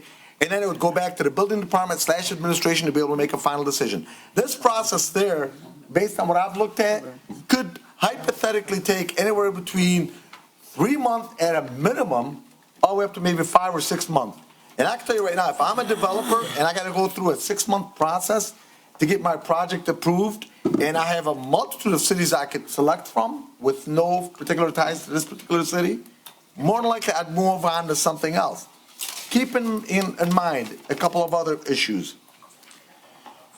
The voting on land use, the only ones that I went through the video, and I appreciate and welcome here our former corporation counsel, Gary Miyake. And at the time, I remember I asked you, I said, how many special land uses come in front of the planning commission? And at the time you said it was 3 to 4 per year. So I don't want people to get the impression that there's 20 of these per month or per meeting. Keep that in mind. Next item. While the 9-point plan has been nixed by Mr. Ali Deeb, I always understood there was a 9-point plan that's gone through by the planning commission, but you're telling me that it's not. That's what I always understood. Okay, thank you for clarifying that, and I've already mentioned multiple readings. In addition to that, at the time, I had emailed Wade Trim, the Wade Trim representative, Chip Smith. He's a professional planner, and I asked him his opinion on this, and I asked him to do research on this and give us an opinion, and he gave me an opinion. I'm just going to give you, in abbreviation, the memorandum that was available to us, and I did forward it at the time to all the council members, and this is from back on April 11th, 2022. I'm going to give you just some of the special points that he made. In general, he was against it. I'll give you some of the points that he made at the time. He researched it, comparison to many similar communities, and at the time there was 1, 2, 3, 4, 5, 6, 7, 8, 9, 10, 11, 12 communities similar to us in population and in setup. And amongst them, I'll tell you, one of them was Dearborn, Northville Charter Township, Novi, Pontiac, Redford Charter Township, Royal Oak, St. Clair Shores, Taylor, Westland, and Ypsilanti. And on those, the approval authority was, in that order, starting with Dearborn, Planning Commission, Planning Commission, Planning Commission. Novi had no special uses. Then we go back to Pontiac, Planning Commission, Redford Township, Township Board, only special uses are sexually it should be on, not are, on sexually oriented uses and pawn shops. Royal Oak, Planning Commission. St. Clair Shores was City Council. Taylor, Planning Commission. Westland, City Council. Ypsilanti, Planning Commission. So, and lastly, I'd like to read the last two statements in his paragraphs in regards to City Council approval. The Westland process for special use approval is protracted requiring the planning commission to first review the application and conduct a public hearing before making a recommendation to city council. City council then conducts another public hearing before issuing a determination. The site plan also must be approved by the city council, which may or may not happen concurrently. And this is from him. Based on our experience, the primary advantage of this approach is that the city council approval provides direct accountability to voters for special land use decisions. It is, however, not without its drawbacks. First, legislative bodies must follow the same criteria the planning commission follows to establish a finding of fact as a part of their special land use deliberations. Second, adding an additional round of hearings and reviews increases the complexity and timeframe for redevelopment. Third, adding another round of reviews and hearings potentially undermines the finding of fact performed by the planning commission during this review for special land use. And finally, should the city council frequently ignore findings of fact and recommendations made by the planning commission, it may be hard to recruit qualified community members to serve the planning commission. In general, Wade Trim's recommendation was against it. So I just wanted to clarify Council that. Chair. Go ahead, Council. With all due respect, every one of those cities, none of those citizens vote in Dearborn Heights. Chip doesn't live in Dearborn Heights. Correct. So as far as I'm concerned, like I said before, none of them take an oath. None of them. Zero. Nobody. Nada. This body takes an oath to the people of the city. Okay? So I'm going to let it at that. You guys vote the way you want. And believe me, it's whatever it is, it's going to be, and I'll accept this council body's decision. Okay. Council Chair? I would And I like think it's briefly. time for I haven't said anything Just a yet. quick second. I'm going to allow the council members to speak. Earlier, I seen a resident that was on there that wants to speak. I do apologize, but unfortunately, because of the way the meetings are set up, if there's anything on the agenda item, you'd have to speak at the beginning of the meeting. You will have the opportunity to speak during the public comments if you'd like. Council Chair? Who's next? Councilman, go ahead. Thank you, Council Chair. Like you yourself and other council members stated in the past when there was a controversial issue to vote on, it was stated that this could be overturned. Let's try this and see how it works out, and if it doesn't work out, then we can change it. Correct. You know? So, I mean, I see the benefits of this, and if, 4 or 5 months from now, we say, hey, this is not the way to go, then we change it. I mean, what's wrong with that? What are you afraid of? I mean, voting for this. And the problem isn't the time it takes to go from planning commission to city council and have it approved. It's getting this stuff to the planning commission. The planning commission doesn't even have anything scheduled for the next 2 months that I know of. I mean, and then all of a sudden someone's going to come in March and say, hey, I want this done right now. That's not the problem isn't legislative, our part of it. It's the applicants getting stuff in and getting it to them on a timely manner. And maybe we could streamline the process a little bit where the minutes go to the clerk or whatever, we could ask the clerk what the issue is. This is an opportunity for us to get this where the city council has some authority and some say and streamline this issue. Let's have a little talk about it and say, how can we make it better for the businesses to apply for some kind of work being done and get it done fast. I mean, this is our opportunity right now, so let's approve this, and go ahead. And I'm glad you brought that up, because as you are aware, unless somebody can correct me, the minutes are not, so if there's a planning commission meeting hypothetically this coming Thursday, the minutes are not done by the next day or the next week for that matter. Obviously, it's a longer process to do the minutes, because the minutes on a planning commission are word for word. So that is obviously a longer process to be able to put together, which delays the process even longer. My concern is you don't want to discourage businesses from coming to open here. There are cities near here with a long process, and I can tell you, I've heard it from many people in real estate that say, you know what, I don't want to do any type of development in that city because of the long process involved. I would like it personally. I'm all in favor of being streamlined, but go ahead. Any other council members that have not spoken yet or have not spoken? Just want to answer a question. If a business wants to do business here, they'll wait 6 months. They'll wait a year. I'm sure businesses have waited a long time to get a business established in Dearborn Heights, probably years, I imagine. I respectfully disagree, but okay. Of course, I'll find one. Okay, Councilman Bidun. Council Chair, and thank you. My first time speaking, but I just want you to know that, look, at the end of the day, You know, the councilman, Tom Munso over here, was letting us know that, one person under oath, you guys got to keep in mind, there are commissions at the federal level, there are commissions at the state level, there are commissions everywhere. The governor appoints, the president appoints, the mayor appoints, and it's very, very similar. I know it's very hard to swallow some things that we either A, like, or B, don't like. But, this, to me, is, one, it was a really hard process going in front of the planning commission. And it was a very long process. And I'm somebody that dealt with it. I am a prime example. And then to tell me that with me and my investor, that I would have to also come back in front of city council.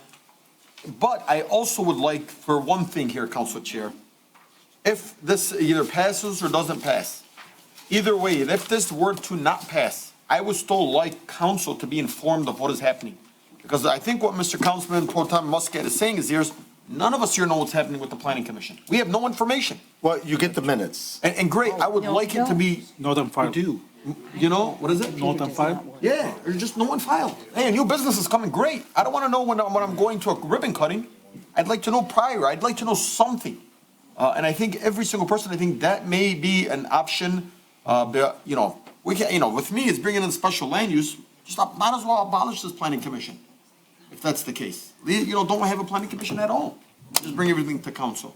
But I mean, ultimately, our charter allows.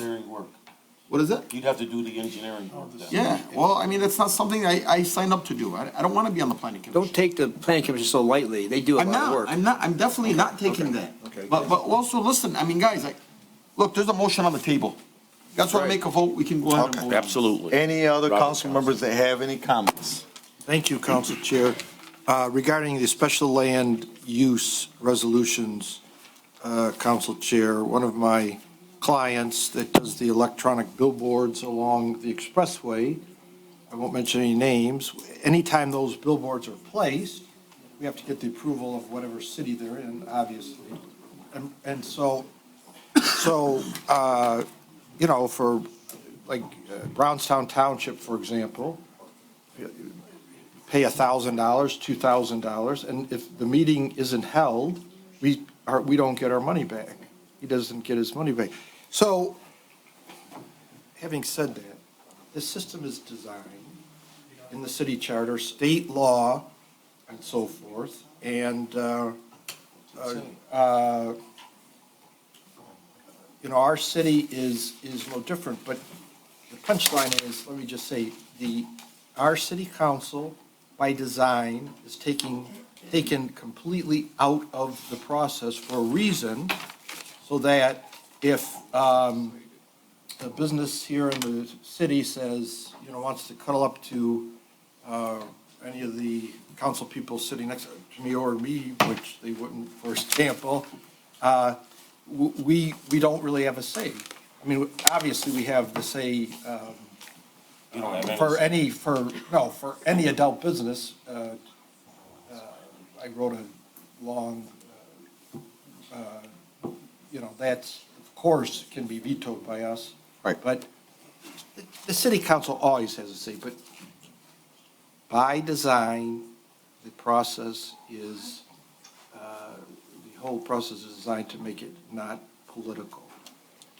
Okay. And you're correct. To be business friendly, it's a huge expense. It's time for this attorney, whoever, to go in the evening in Taylor and in Birmingham and in Brownstown and, be there, sit in the audience, and then wait the number, and then, like in Dearborn, it's like that. Okay, Councilman, go ahead. First of all, everybody needs to read this a little carefully. This is telling us to review the city's special land use ordinance and amend it if necessary. But the question, the thing that I've said, I've already gone through the paperwork, 2006, 2007, 2008, 2009. I don't see anywhere that it says that the city council gave that up. As per Councilman Wenzel, it always came before city council. Then it just stopped. And I don't see anywhere in our minutes that it ever changed. I don't see where the ordinance is. Remember that fact. Okay. So if he reviews it and finds it, fine. He can bring it forward. I couldn't find it. I even had the help of the clerk going through the books, okay? So all I'm gonna say is when the next drive-through opens up on Ford Road and there's accidents and you guys are all, citizens are complaining about they can't get around, don't call me. Please don't call me. Call the rest of the no votes, okay? Dave? I'm telling you that up front. Okay, I just want to clarify one thing in regards to Michigan Zoning Enabling Act. I had pulled that up. That particular act says, and I just want to read it so everybody's clear. Well, in summary, it's at the discretion of the city council as far as which direction we go. There's no law that says it has to go through city council or it can be just the planning commission. Councilwoman, go ahead. Not like how you. Yeah, I'd like everybody to consider what Ray is saying. We've got to start somewhere, and we are the ones that take the heat if it goes wrong. And I think we really should support this. We can change it, modify it, whatever we have to do, but we've got to do something now. Okay. Mr. Deeb? Thank you, Councilwoman. Mr. Deeb, go ahead. Council, Chair, given the complex. You got cut off. Wait, you got cut off. Start again. You got cut off. I'm sorry. Given the complexity of the issues on hand, I respectfully recommend a study session where we bring all these issues up and you can make a informed decision. I'd like to go over the difference between the planning and the zoning and what we do now, and we'll go over it in details to give, Council Chair, I can entertain a I'm not motion. entertaining, I'm not gonna entertain that motion. It is the way it is. Mr. Deeb, your last sentence was cut off. So what was the last sentence you said? I was respectfully recommending a study session to go over the current process between the zoning and the planning, and then you can make recommendations afterwards. Okay, thank you.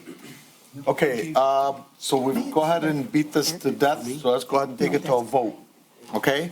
So, motion made by Councilman Muscat and seconded by, who's this one seconded by? Nancy Breyer. Myself. Okay, Councilwoman Nancy Breyer. All in favor, please state aye. Aye. I'm sorry, I apologize, mine is a nay, so. All in favor, let me start again. All in favor, please state aye. Aye. Those opposed? No. Okay, Madam Clerk? Dave Abdallah, No. Hassan Ahmad, No. Mo Baidoon, No. Nancy Breyer, Yes? Robert Constant, Yes. Ray Muscat, Yes. and Tom Wenzel. Yes. Motion carries 4-3. And just for clarification, we changed that to the 14th of Correct. February, correct? Yes. Okay. Correct. Council Chair? Sure, wait, just one second, okay. I would still like to take the Director Deeb's suggestion and have some kind of a study session on this in the real near future to see how we can, change things or amend this or do what, to find out, because obviously this whole board or council here doesn't know exactly what, everybody thought the 9 points applied to the planning commission. Obviously it doesn't, or maybe it does, I don't know, but I think it'd be a good idea for us all to get on the same page on this. Even though it did pass, I think we need to get together on this, it's a very important issue. Okay, no problem. I agree with the councilman there. So- Yeah, same here. I think, because today I was told far left field completely different information than what I was in the past. Okay, just one second. So are the council members in favor of doing another study session on this? Because we did, for all the council members, I emailed it to everybody, the video of it. We did do a council check, so I'm just stating it. If you'd like to watch it, it was on April, I believe, the 5th of 2022. If you'd like, but if you'd like to do another study session, that's what the council body wants, no problem, I will do The it. information that was given to us today was different than the information that was given to us in April. I remember being at that meeting at Riverside. Correct. Information today was completely different. Okay, I'm just making it clear that there was already a study session done. I don't mind doing another study session if that's what the body wants. Okay. Is the body in favor of doing another study session? Fine by me. Absolutely. Not especially. Anybody can contact me via email, obviously. Okay, thank you.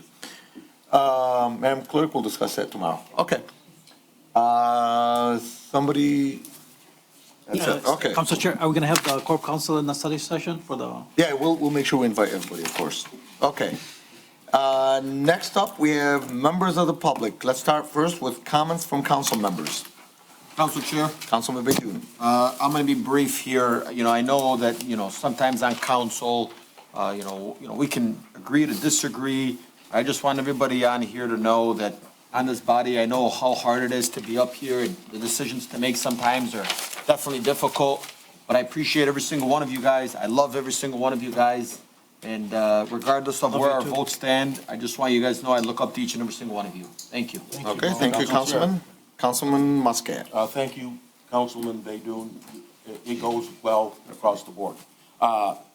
First things first, we talk about the great businesses that we have in the city, and we do have some great ones.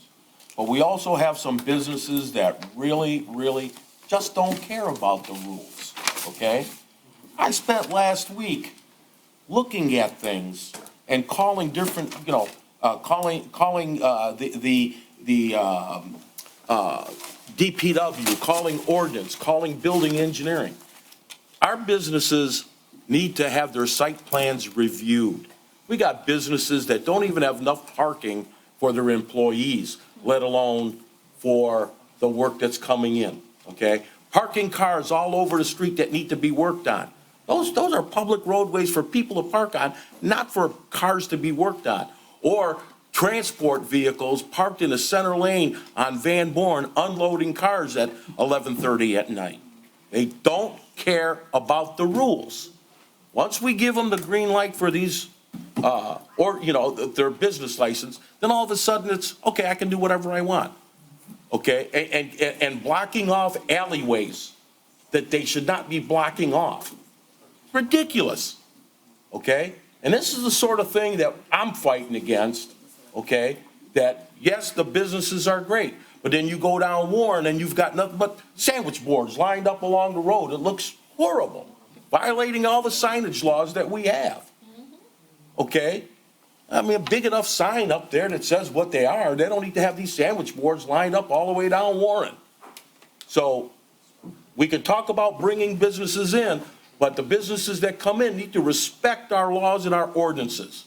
And it's up to us to do that. And that's why I want what I need to have. And You said you take over from here. there's a lot of other things that I probably missed that I wanted to say today, but I had enough. Council President. I will. So next is Robert Constant. No, next is Nancy Breyer. my friend Councilwoman Breyer. I just have a warning for some of the people in the city. Recently, a lot of people I know in the 48125 area received a letter from the National Police Association out of Stafford, Texas, with a return envelope and stamps. They are telling the people about the Dearborn Heights City Council, and they're trying to scare them and suggest that if we clean up the trash in bad neighborhoods, crimes are likely to go down, murder went down, robbery, et cetera. All good and what have you. But then they go on suggesting that something about bowing to anti-law enforcement pressure and ordering police to stop quality of life policy. I have to talk to our chief on that. And it's 2-3 pages, and then they ask for money. I just want everybody out there to be aware of this, and it's a scam. Please ignore it. So if you have any questions, I have one of the letters here for anybody to peruse, but please don't respond to this. It's not something we want to be involved in. Thank you. Okay, thank you, Councilwoman. Council Chair. Councilman, go ahead. Thank you, Council Chair. And briefly, tomorrow, the governor will be addressing the Michigan House, Senate, and the Supreme Court justices will be there in Lansing, and I will be there with our elected delegation. As you know, I'm a former state rep. I'll be sitting with our state senator and our other elected officials. So what goes on in state government, a lot of people don't follow, but just know for taxpayers that a very important thing that occurs every year in Lansing, there's the review of the budget, the outlook of the state, is our state shared revenue. Our state shared revenue that we receive. And of course, our taxes at the pump on gas we buy at the gas station, our sales tax, which years ago has been on the ballot several times to be voted for 4 to 6%.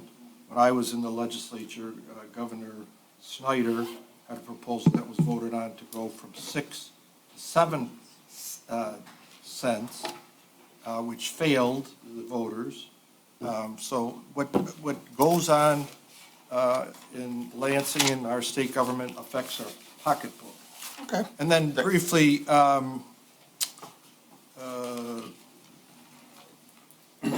I've had experience, obviously, working for Dearborn Corporation Council and here, but as the council chair has mentioned, we want to make any business, outside business, that, for example, the food trucks, or if there's, like my client, a billboard, electronic billboard up, to be as inexpensive, as quick as possible. Anyone who's been in front of the Dearborn, any of the Dearborn boards, they always have the department head there, and it's always the engineer from the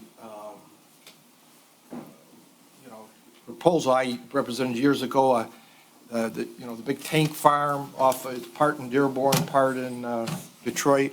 To have all your personnel there, not me, is time and expensive. Okay. So thank you, Thank you, Chair. Councilman. Any other comments from council members? Council Chair. Go ahead. Thank you, Council Chair. Just want to say again, I hope, I voted no for the motion for Council Pro Tem Muscat. I hope we can do something with the study session, that we can come up with some kind of points, like the 9 points that the Planning Commission follows, so we can follow as well. I don't want to make it like as I feel that day, like I said. Second, I would like to congratulate all the awardees today from the fire department, and thank you for your service. And third, my little princess turns 4 tomorrow, so I would like to wish her a happy birthday on public TV.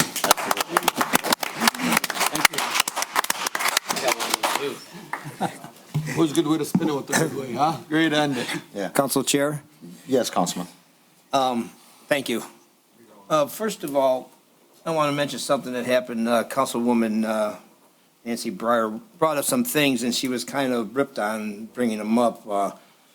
She's doing her job as elected official, Dearborn Heights, bringing up things that concern the residents, and to be chastised for doing so, even though it was stated she wasn't correct, but I believe she was correct on all of her issues, except the nature of the water leak, if that's what it was, if it was pipes freezing. But that's something that we had no idea happened. None of us knew that. And, keep up the good work, Nancy. You're doing a great job. And secondly, I want to congratulate some newly elected school board members from our Crestwood School Board. We have Nadia Berry and David Williamson and Danielle El Zayat. Yep. And Has Beydoun. Congratulations to them. Also, for our District 7 school board, we have Leslie Windless is here tonight. Nadia Nazar and Mary Beth Beltowski.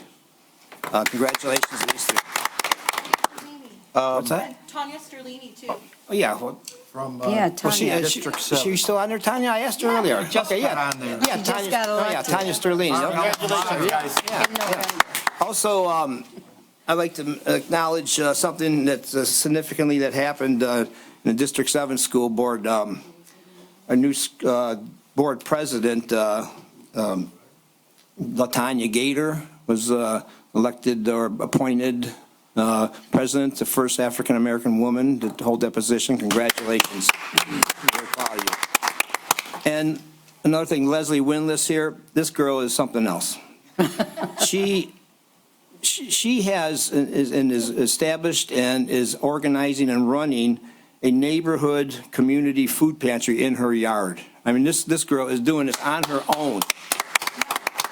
And I'm proud to go drop stuff off there, and it's right there in her. I mean, my gosh, I go look what this girl's doing. And every time I go to drop something off, it's all organized. I said, send her kids out here to organize this stuff, or you do it. But great job, Leslie. Can keep up the good work. You're doing a great job. Thank you, Leslie. And You know, I heard this poll on the WWJ radio the other day, and it said, you know, city of Allen Park was the number one friendliest city in America. Okay, I says, wow, that's, you know, what makes it so friendly. I said, I've been in Allen Park. My son lives in Allen Park. It's a really friendly city. And I'm thinking, you know, why can't Dearborn Heights be the friendliest city? What's stopping us? Or, you know, what's the safest city? You know, what's stopping us from being the safest city? Or the most family-friendly city? I mean, we have the potential. A city right next to us is classified as the friendliest city. What are we doing wrong and they're doing right? I think this is something we should look into. These things that, this is not out of our reach. We could accomplish all these goals. We could make it the best business-friendly city. We could, you know, we got to do something. And, you know, in the last period of time, we haven't done a lot to improve the city as a whole. We've put some money into a golf course, which, you know, I mean, I was always in favor of it, but now I can take it or leave it. You know, but we got to have programs. I mean, we're hiring a lot of new people, but we got to have new programs. And if there are out there, I'm not aware of them, but things that are good for families, good for kids, good for traffic, you know, good for pedestrians. You know, why aren't we doing something like this? We have the potential, and it's out there, and we have to come as a body or residents come to us and say, hey, I got an idea. And, you know, you know how I am about families. I would like to make 2023 the year of the family in Dearborn Heights. Let's do everything we can to keep families together, you know? Let's try doing that. Thank you so much. Thank you, Councilman. I'd just like to take this moment to congratulate the CCRC Commission. They did the Martin Luther King Walk, and I got to tell you, it was a success. There was quite a bit of people there. The mayor was there. A lot of the administration was there. A lot of the council members were there. And I just want to let you know, good job, well-deserved for Mr. Martin Luther King. Thank you. Okay, next up, we have announcements from administration. Anyone from administration that would like to make an announcement? David? Go ahead. As usual, the Ecorse Creek Commission is having their meeting at 33335 South Beach Daily tomorrow night, 6 p.m. Everyone is welcome. That's at the admin building for Westwood Community Schools. And then on Friday, again, this is Friday, not Thursday. It's a one-time only. The South Dearborn Heights Civic Association will be having their meeting. We have a very special guest, and I would like an audience for her. We're having Erin Burns, our newly elected representative for 15th. What day is it? And that will be this Friday at 7 p.m. at that same location. Yeah, it's the district for all of us. So I hope somebody comes to meet and greet her. She will tell us what's happening, what she hopes to do, and she's open to questions. So please come to that thing in particular. Okay. Thank you. Thank you, Councilwoman. Anybody else from administration that has a comment? Council Chair? Seeing and hearing, yes? I have a quick one. Oh. Okay, so we're going to have Mike go up first, and then you'll be up next. Hello, Council Chair and Mayor. Just wanted to talk about a couple of items. First off, our citizenship preparation classes are underway at Carolyn Kennedy Library, held by the International Institute of Metro Detroit. These classes will help applicants prepare for the citizenship test. Classes are on Tuesdays from 12 to 2, even though they are underway. You can come join at any time. For more information, call 313-600-7618. Next, coming up Tuesday, February 7th at Carolyn Kennedy Library is Trivia Night from 6:30 to 8:30. Come alone or bring friends and compete for prizes, answering questions from a variety of subjects.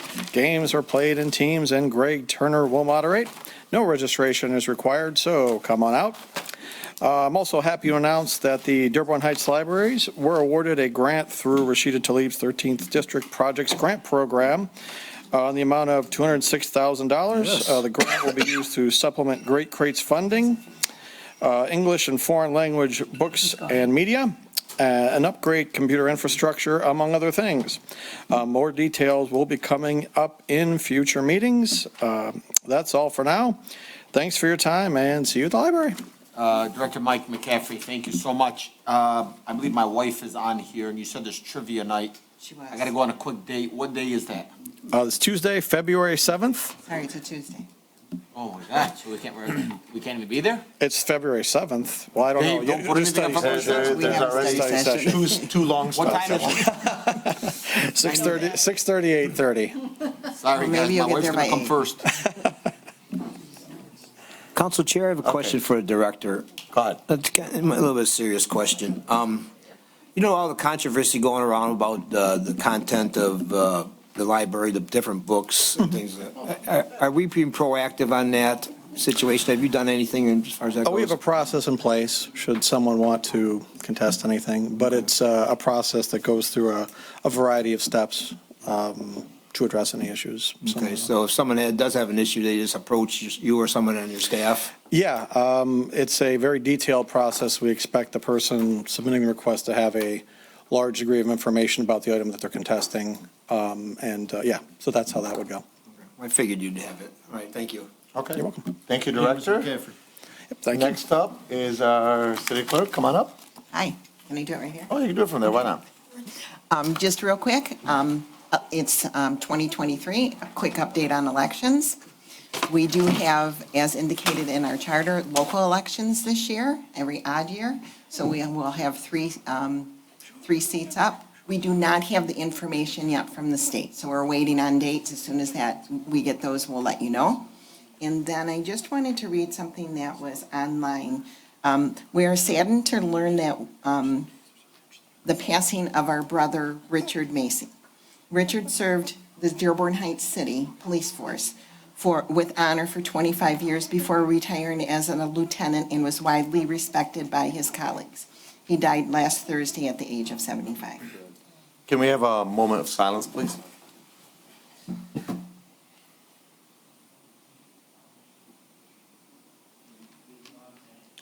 Thank you, and condolences to the family. Thank you, Madam Clerk. You're welcome.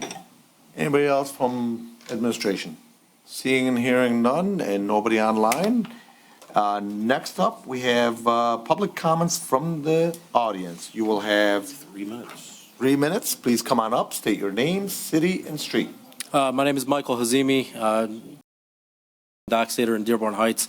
I heard a lot of very interesting things from the council members. I just wanted to, take a second and say, Councilman Wenzel asked, what can we do to make Dearborn Heights a more family-oriented place? I bought my house in 2019, and I'm situated on the south side of Dockstader between Kinloch and John Daly. And since the Starbucks has gone up with the no turn left signal, it is funneling all of the traffic down Dockstader, okay? I got 3 young kids, and it is not safe for them to be in the front yard. You have one of your citizens standing here telling you that my front yard is not safe. How does that sound for you guys? Not good. Now we have the mosque possibly moving with more businesses coming. And I get we're a business-oriented city, good revenue stream and all that. It's very, very good. But it should not come at the cost of your residents. It should not come at the cost of our safety. I almost get clipped every time I walk down to take my garbage cans out. Does this sound like a safe city to you guys? For kids? Dockstader is a very prestigious street. We pay some of the highest taxes in not just this city, but across most cities in the state of Michigan, if not the country, okay? I think we deserve a little bit better than that. I think the city has heard multiple residents on Dockstader come and complain about this, and it's falling on deaf ears. Now I'm taking the time out of my day to come and situate this and figure out what can we do. I give all the credit to the Dearborn Heights Police Department. They come, they sit on the street, they're passing out tickets all day left and right. It's not stopping it. But we need to do something. We need to think of a way to stop the traffic that's being funneled from Ford Road down through Dockstader on both ends. I'm not just talking about where I'm living, where Kinloch is. I'm also talking about down Inkster. I invite any of you guys to come and sit on my porch and see what I'm talking about. There is too much traffic. I'm not just talking about the speeding. Now I'm cleaning up Panda Express food on the streets. This beautiful street is becoming a garbage dump, and you guys are allowing it. And I'm saying you're allowing it because you've had residents come and talk about the issue that's going on Dockstader. And I'm coming here as my first time here asking you guys, please, before it gets out of hand, before we have to come back and say, a kid got killed, one of your residents got ran over, then are you going to act? Or should we act now and do something before something happens? Thank you, I appreciate the time. Thank you. Thank you, sir. I got a quick question. Do you have a solution? Do you have something that you could potentially be thinking of that you want? I do. I have 3 solutions, which I would hope that you guys can entertain. Solution number 1 is the residents on Dockstader. We're going to come together and form an HOA, and we would recommend putting gates on each end, one on Inkster and one on John Daly to stop the flow of traffic. The second thing I would ask possibly is to either make both ends a cul-de-sac, or the third is just creating a land barrier. So that way, the goal is complete. We're just stopping traffic coming through. We don't need people driving 60, 70 miles an hour down the street because they're being forced. What do you do on John Daly and Dockstader?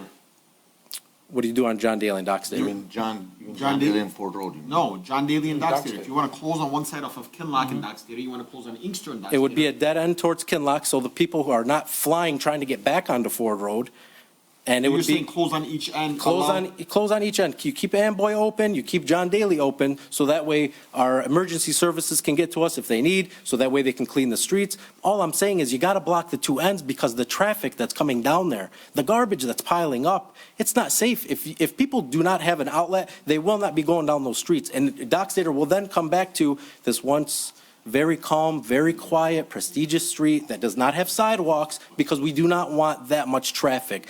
I've been a victim of car theft, people trying to break into my house, people coming in my backyard. And it's not just me, it's my neighbors. This has all been a little bit too much. So those are my proposals. Thank you, Mr. Azim. Appreciate it. Anybody else in the audience that would like to come on up and speak? Come on up, ma'am.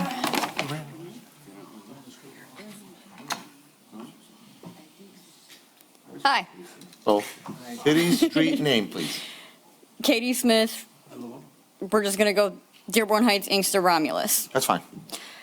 I just want to give the praise where it's due at since before Christmas break to Leslie, to Councilman Hassan Ahmad, and to the police chief and his police officers on being the crossing guards. I'm very thankful for that. Thank you.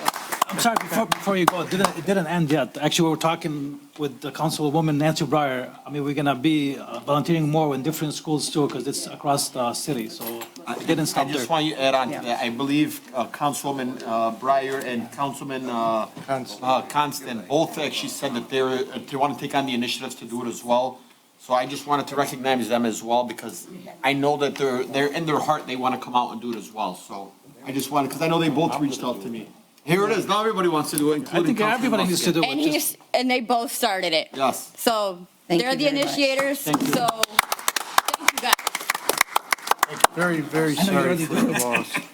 Come on up, sir. And I'm sorry for the wait, but I have to follow the protocols. It's okay. I'm not used to it, but that's fine. I said once before, good evening. I'm going to say it again. My name is Ibrahim Fathallah. I am here on behalf of my sister, Naamat Makki, who resided at Sheralon in Dearborn Heights. Sir. She has. Sir, okay, I'm sorry to stop you. Please, no addresses, just the street. No names, no pictures. If there are pictures, please hand them to the clerk. Okay. Yes. The sister has lived in the city of Dearborn Heights for only 43 years. For a little over the last 18 months, my sister has been unfairly harassed for what some may see as very ordinance issue. She has never dealt with an issue like that in all her years here. 3 city ordinance employees who, by the name, the first name is, the last name I didn't You get. say the office. No, those are fine, those are fine, yes. The last name I did not get. and to other by the name of. They have visited her property more than 5 times for the separate issues. These employees are paid for by the taxpayer and employed by the city of Dearborn Heights. You all should be aware of conduct of the treatment and they impart on residents of Dearborn Heights. My sister feels these frequent visits from these city employees qualify as some of kind harassment or discrimination. From the tone taken when spoken by these employees and the manner in which they respond to her complaint. One example is recently a fence was installed on a property line between my sister and her neighbor. After a misunderstanding, the fence was removed during the hearing prior to removal of said fence. Lie under oath regarding whether the pole for the fence had a cement foundation. My sister has been dealing with a minor dispute between her neighbor, most of which has been resolved. When complaints are listened to by the city, it seems they are dealt with in a lopsided manner, with one side being treated nicer than the other. I hope the employees' conduct is reviewed and they are held to a high standard that anyone who takes care of this city should. And thank you for listening. Okay, thank you, sir. Council members, there is, as I understand, a court case on this. And because of a court case, we are not allowed to comment on that. So I do appreciate your comments, sir. I do appreciate your concerns, ma'am. I do know that I connected you with the Chief of Staff, Mariana Hernandez. I'm sure she'll do the best to be able to help you out, but obviously there's a court case now. When there's a court case, we cannot comment on it. There's a court, okay, Do so. not waste your time showing those pictures to the prosecutor. He justified it in court, even though the prosecutor have seen those pictures. Okay, thank you, sir. Mariana, sir? Chief of Staff would like to comment on that. You all set? Okay. Anybody else that would like to comment, public comments, come on up. City, street name? Rachel LaPointe, Merrick Street, Dearborn Heights. I've got so many notes here. I will say, I am not surprised by our clerk's announcement that there are local elections this year, because I can certainly tell that there are local elections this year, because it seems like there's a lot more debate and conversation happening, and I love it because that's what I've been wanting to see from you for a while now. In regards to commissions, all of our city commissions should have a process where anybody in the city can apply to them. That should be a standard, like, quick and easy to sort of fill out form on the city website. You go and see what commissions there are when they're up for appointments, and you can put your name in. What if, Leslie wants to be on the planning commission? What if, Mike wants to be on the planning commission? I don't know, Joe Schmo might want to be on it. You know what I mean? Like, you never know who might be interested in serving their community. So when people don't know what that process is, when it's not easy to find on the website, or by asking somebody what the process is, what the criteria, what the qualifications are, all that kind of stuff, it makes it hard for people to get involved and serve. We don't want to have the same people on all the commissions. There shouldn't be like the same group of 20 people that are on all the city commissions. That's not representative of the city. That's representative of a very small group of people. I'm pretty sure Dearborn has implemented that, so like looking at theirs would probably be a great idea. That also provides, if you guys get a list of, you should also get a list of the applicants who applied for a commission or an appointment. And I think that even if that's not necessarily made public right away, for you guys, that provides transparency and that checks and balances between the different branches of our local government. Because if, a bunch of my friends applied and nobody's ever gotten picked for a commission, you might have questions about that. in regards to the 1095C forms, that health insurance thing, were we not giving those before? Because those have been required for at least like 5 years, I think. And if we were not providing those for multiple years, I feel like that'd be an issue. But I wasn't sure based on the discussion. This is kind of an off-the-wall one. With the way egg prices have been lately, I know we are all dealing with that.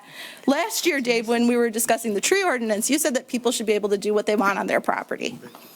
And Well, I mean, not that open-ended, but yeah. you were pretty open-ended, that if it's your property, you're the king of your castle, and you should be able to, within reason. I was referencing specifically trees, but you did say that. But I'm very I'm very open-minded, but not open-ended. But go ahead. But you were pretty Correct. big on that, because I had brought up that somebody cutting down a tree could affect their neighbors. Chickens can be done well. They can be done in ways that are not disturbing of neighbors. And with the way that prices are, I think it's a sort of an equity thing at this point, that we need to consider looking at our ordinances and seeing how we can adjust things. Because I know a heck of a lot of people that are ticked off that they can't have certain pets or certain things like that. And yeah, I've got some other things maybe I'll share with some of you guys later. Thank you. Have a good one. Thank you. Anybody else in the audience? Council Chair, I just want a real quick comment. I wanted on the record through my microphone that congratulating the school board people that were elected, to Tanya Sterlini. I didn't say it, they said it, but Tanya, thank you very much. Thank you. Thank you for your service and everybody. Okay, go ahead. Leslie Winless, Annapolis Street, Dearborn Heights, Michigan, 48125. Yeah, cool girl. I just wanted to thank the city administration for always supporting pretty much everything we bring in front of you. I know it's like a lot of stuff, especially in the last 3 years. You asked the question, Councilman Wenzel, of how we can become the safest city, this the friendliest city. And first, I hate when y'all call me out, because all glory be to God. I get the call, I answer it. I can't take credit for anything, but we lead with love. I think we have so many leaders that have come before us that have shown us that love is the way that we get there. We pour into others. So when somebody loses their baby, their first and only child, you act like it's your first and only child, and you do what you would want people to do if it was your baby. If you know that your neighbors are starving, you do what you would want if you were the person that was starving, if you were the person that couldn't afford food that day. So I think all of us are the leaders that we are looking for, that we think it's up here and it's really over here. Each one of us are leaders. Each one of us are called to do something unique, something different with our lives. And we really don't have to look anywhere but in here, up there. Sorry if I'm not being non-denominational right now. But I just wanted to say that, and I just wanted to thank you all for your support thus far and everything we've brought forward. Thank you. Anybody else in the audience that would like to comment? Public comments, come on up. Gentlemen. Got 4 minutes. Yep. Mohammed Gianni, Evangeline, Dearborn Heights. On this round, I also get some extra time. Yes, correct. As agreed. First, I want to make a statement to Council Chair. You made a statement, you always have made a statement that you're pro-business. I'm pro-business as well. However, there's more residents in this city than there are businessmen. And that being a numbers fact, and this becoming a voting year, you guys really need to take that seriously. You may have a couple of business people that want to build in this city, but the people that live in this city are going to be the ones supporting those businesses. And if they don't like them, and they don't like your voting or your ideology, I guess people are going to have to move on. That being said, I want to also direct a lightning round to the mayor. You might have 3 or 5 rich friends in this city, but I have residents behind me, a grassroots of supporters. I want you to remember that, because your time is coming up in a couple of years as well. That being said, you may or may not answer these questions, because complacency means you agree. Because in this particular situation, in these questions I'm about to ask you, pleading the fifth just doesn't look good. So my first question to you is, since you came to office, how many lawsuits have been filed against the city that has your name on it? You don't have to answer it. How many police officers in the last 2 weeks, since we were here 2 weeks ago, have left the police force? You could care to answer that one. First thing I would say is. You don't have to. You don't have to. Conversation by threats. I'm gonna get you, I'm gonna do something like that. That's a threat. What? I hate to say What? you're What? saying. Don't change my words. I never made no threats. Let me make that clear. These are not threats. These are I questions. got my people, you got your people. I'm gonna Absolutely. do it. That's a threat. No. That's not a threat. I says I have grassroots supporters, right? That's not a threat. Police officers, how many have left? I have, since you came into office, 21 police officers, for whatever reasons, are no longer in the police force. I have a number of 4 dispatchers have left since you've come into office. The budget year after year has been decreased for police officers. I found out that there is some administrators, admin personnel have been hired 2 recently with $100,000 plus payrolls. You could probably have hired 4 officers for that amount of money. Maybe my numbers are a little skewed, but I'm not too far off in what I'm saying. Listen, this city has issues, and the police force is a major issue for me, and my protection, and my family. And this is getting really, really bad. It's my understanding more officers are leaving by the end of this month. Okay? Council, are you guys looking into this? I mean, what's going on? This is not looking good for our city. Are we really protected? The mayor refuses to answer these questions. So now I'm asking the council, since he's pleading the fifth, can anyone answer this? I mean, I know what you said last 2 weeks ago, Council. Abdullah. Yeah, I know. One second. I just want to make sure he's done with his time. Go ahead. No, I'm not done with my time. I want you to answer the questions. Somebody's got to answer Okay. some questions. I'm not going to answer those particular questions. I'm just making sure that you still have the time. But Yeah. were you all set? Or Police chief, would you like to, are you interested?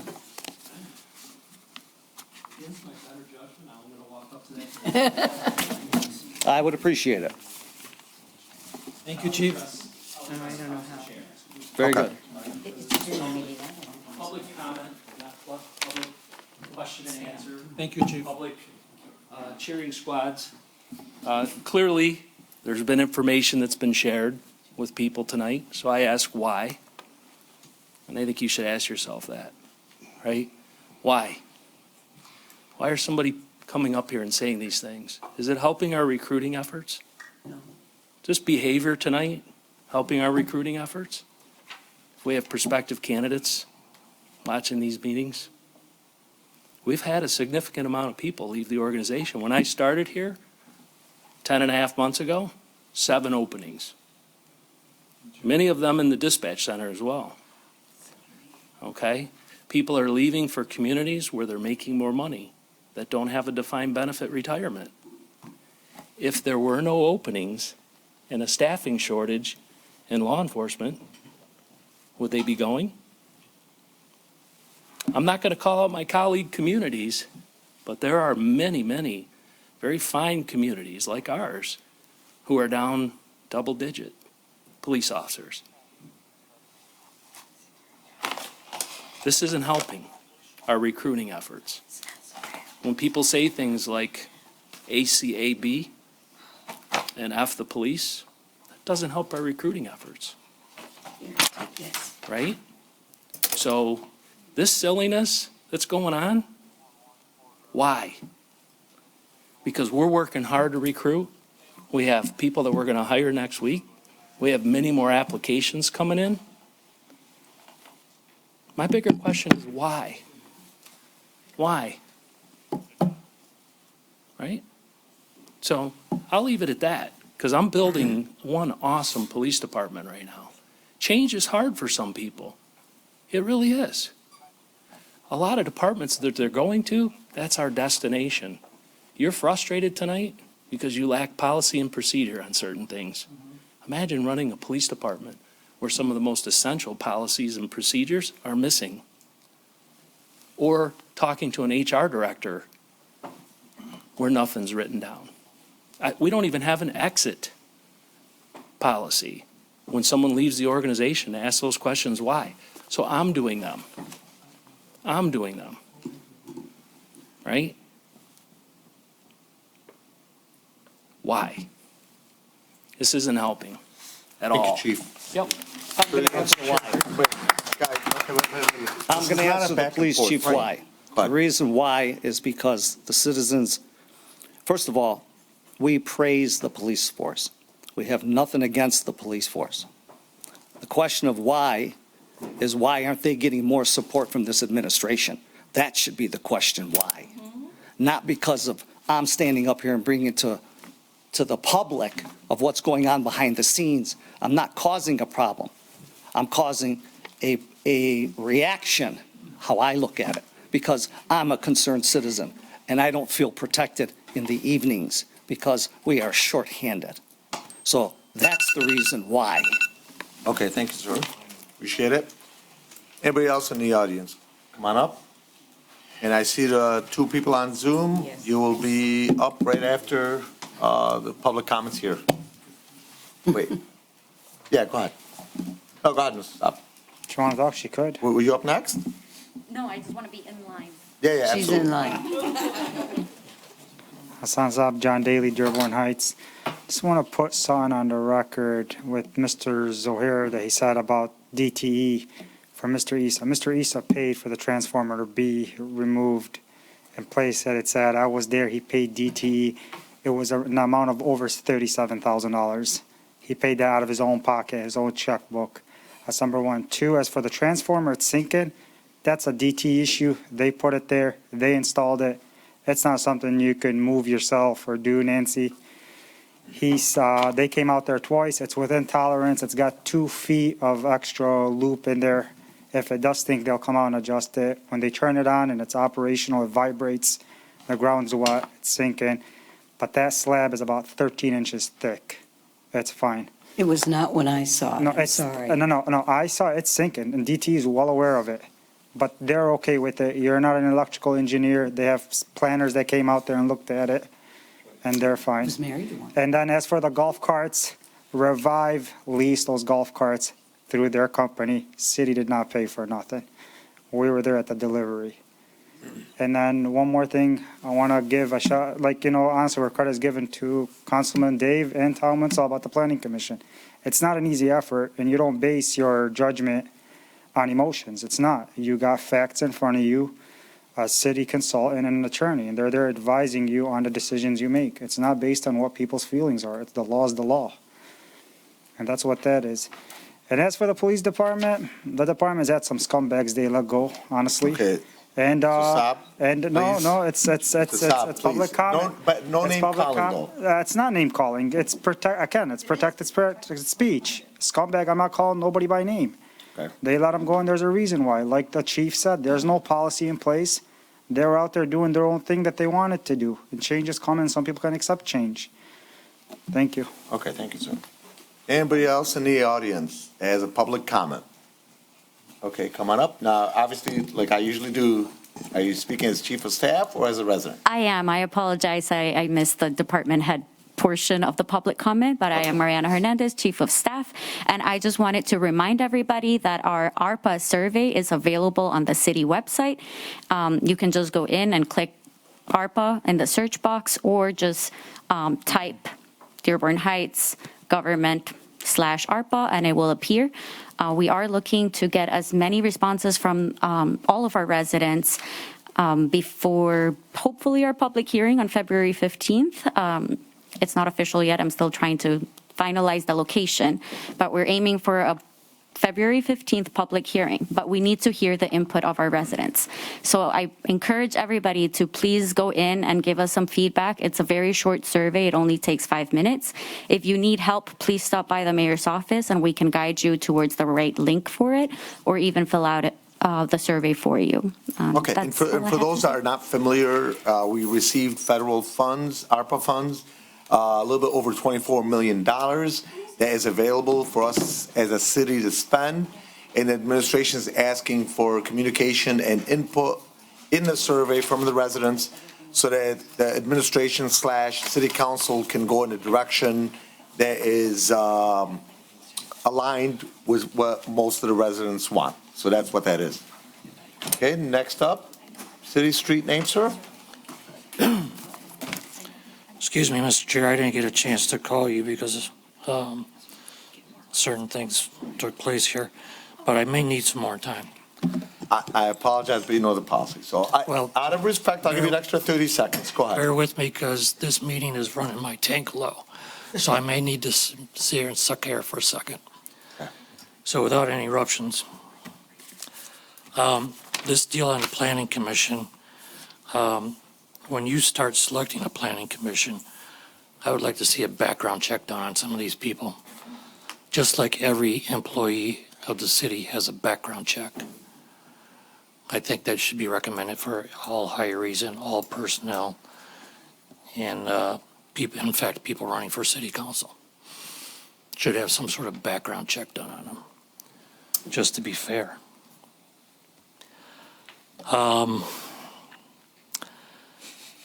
But Tom, do you have an issue with that? No, Tom was Don't messing do any around. background checks. Well, I think everybody. I agree, they do them. Yeah, on the commissions? Not the commission. Well, this is what I'm recommending. Maybe we should have some background checks on our commission people. We have background checks on our employees, right? Okay. Back when the negotiations were going on for the golf course and the bidding, if you recall, I recommended this should be ran under the recreation department, this golf course. And that bidding should have gone out for the proper people to run the course and to cut the grass and everything. But I also recommended that we work closely with Henry Ford Community College for their cooking classes and their chefs, and invite them over there to operate their class, to run the restaurant and everything. That way there probably could have been a little more money in our pockets instead of going out the door. So maybe if we end up with the golf course back in our hands, I want to consider that.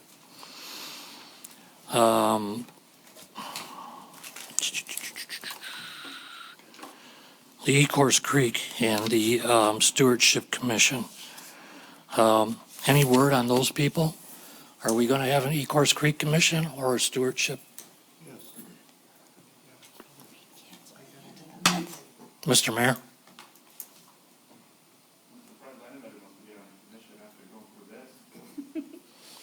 Well, it's, yeah, well, it's your administration, so. People like. And under your administration, or under the chief, oh, you see the chief of police left?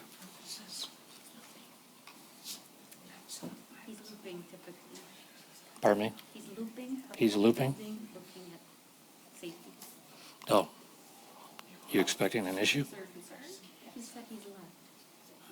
I asked if he left. I didn't say he left. Okay. Well, I'm going to need some extra time there, Mr. Mayor, or Mr. Chair.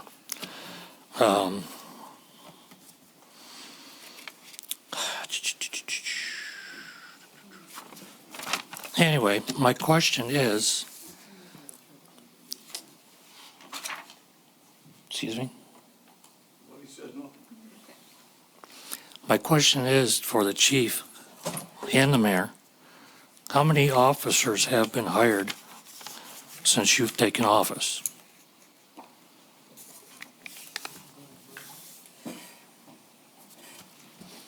1, 2, 3, none? You don't know? You don't have the numbers? Does Human Resource have the numbers? Does your administrative assistant have the numbers? I'm not asking about the There's chief. best. That's all I can tell you. I don't have the numbers with me here, so. Okay, I believe it's You been, could have called the office and asked for it before the I believe council it's, meeting. I believe it's been 2 officers that were hired and 3 administrative personnel in the chief's department. Okay? Anybody know the exact number of officers that we have on the road?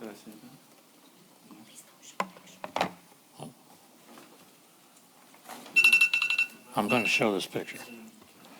This is a portrait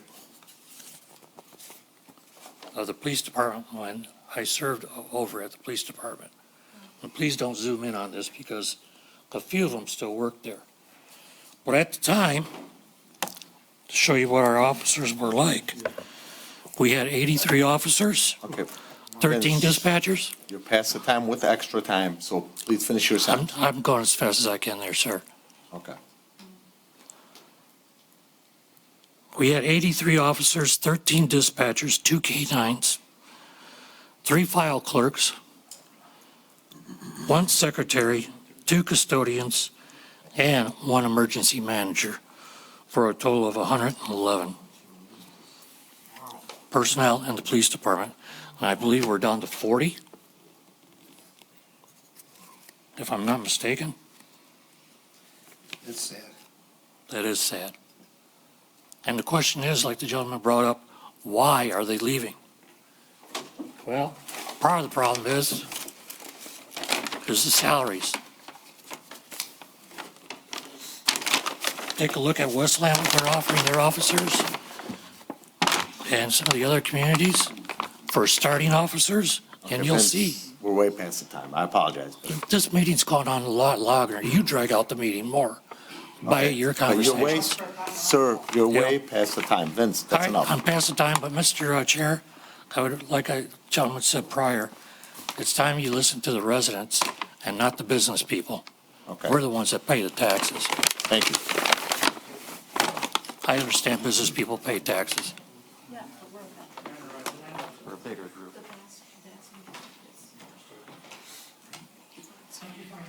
You're welcome. Anybody else in the audience? Seeing none, we're going to go ahead and go to Zoom. Madam Clerk, we'll go with Mr. Dan T, please. Go ahead.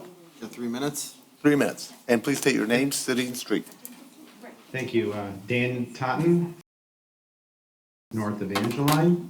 And I'd actually like just to commend the council on 2 things today, which you did, which is voting down the reappointment of the commissioners, I thought was the right decision.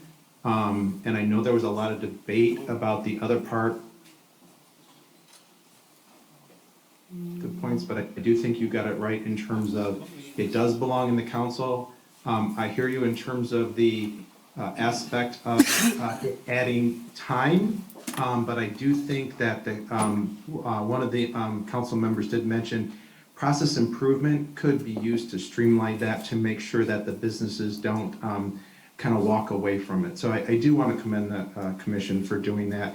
You've put a lot of thought into it. So that was it. I appreciate your time. Thank you very much, sir. Thank you for participating.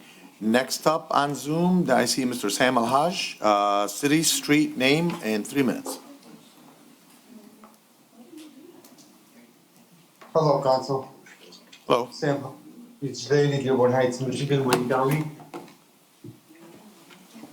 To be honest with you, I have not been so disgusted and disappointed as much as tonight's meeting has been going through.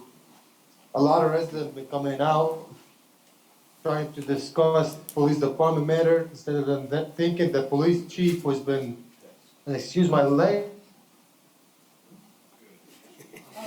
to clean up that department and try to move it to a better department. While all those residents decided to come out of the blue and complain about the city right now, when that city has been left for decades and has been insulted and mistreated for decades, not even one person have hesitated to come out and complain about. But out of a sudden, right now, everybody wants to come and complain. We don't have enough officers. A lot of officers are leaving. Has any one of them have ever asked himself, why are those police officers are leaving? Have any one of them tried to ask about what's the reason those police officers finally decided to leave? Because we have a great administration, a wonderful chief who's trying to do the best of his ability to clean house. Those officers do not have the privilege to do whatever they were doing back in the days.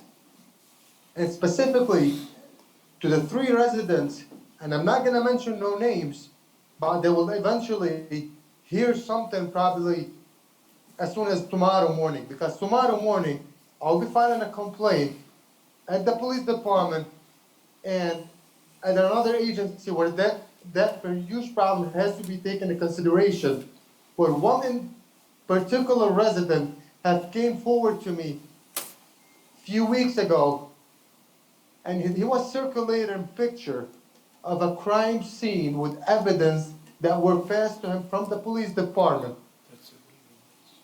This is the main reason why those police officers are leaving, because we have a wonderful chief who's cleaning house, and those officers are losing the privilege of acting the way that they've been acting all these years. And it's kind of disgusting and shameful from this body to allow these residents to discredit the administration and the police chief for all the effort that they've been trying to do. It's almost 9:30 tonight. That police officer could have been home. He does not have to be at this meeting. He could have enjoyed some time with his family. He's still sitting with you guys trying to take care of business. That's not the way to thank him. I'm sorry, Chief Hart. I really thank you from the bottom of my heart, and thank you for putting up with the in our city. Thank you guys, and have a blessed night. Mr. Al-Haj, we don't need that language, please. Thank you. Well, I'm sorry, this is the Yes. language that Okay, but just for disclosure, it'll be muted from the video. Okay. Next up, anybody else on Zoom that has comments? Council Chair, I move to adjourn. Second. Motion adjourned by Councilman Muscat, seconded by Councilman Baydoun. Any discussion on that? Hearing none. Motion carried. Meeting adjourned. Oh, I'm sorry, all in favor, please state aye. Aye. Aye. Those opposed? Any opposed council members? The ayes have it, motion carried. Thank you, Madam Clerk.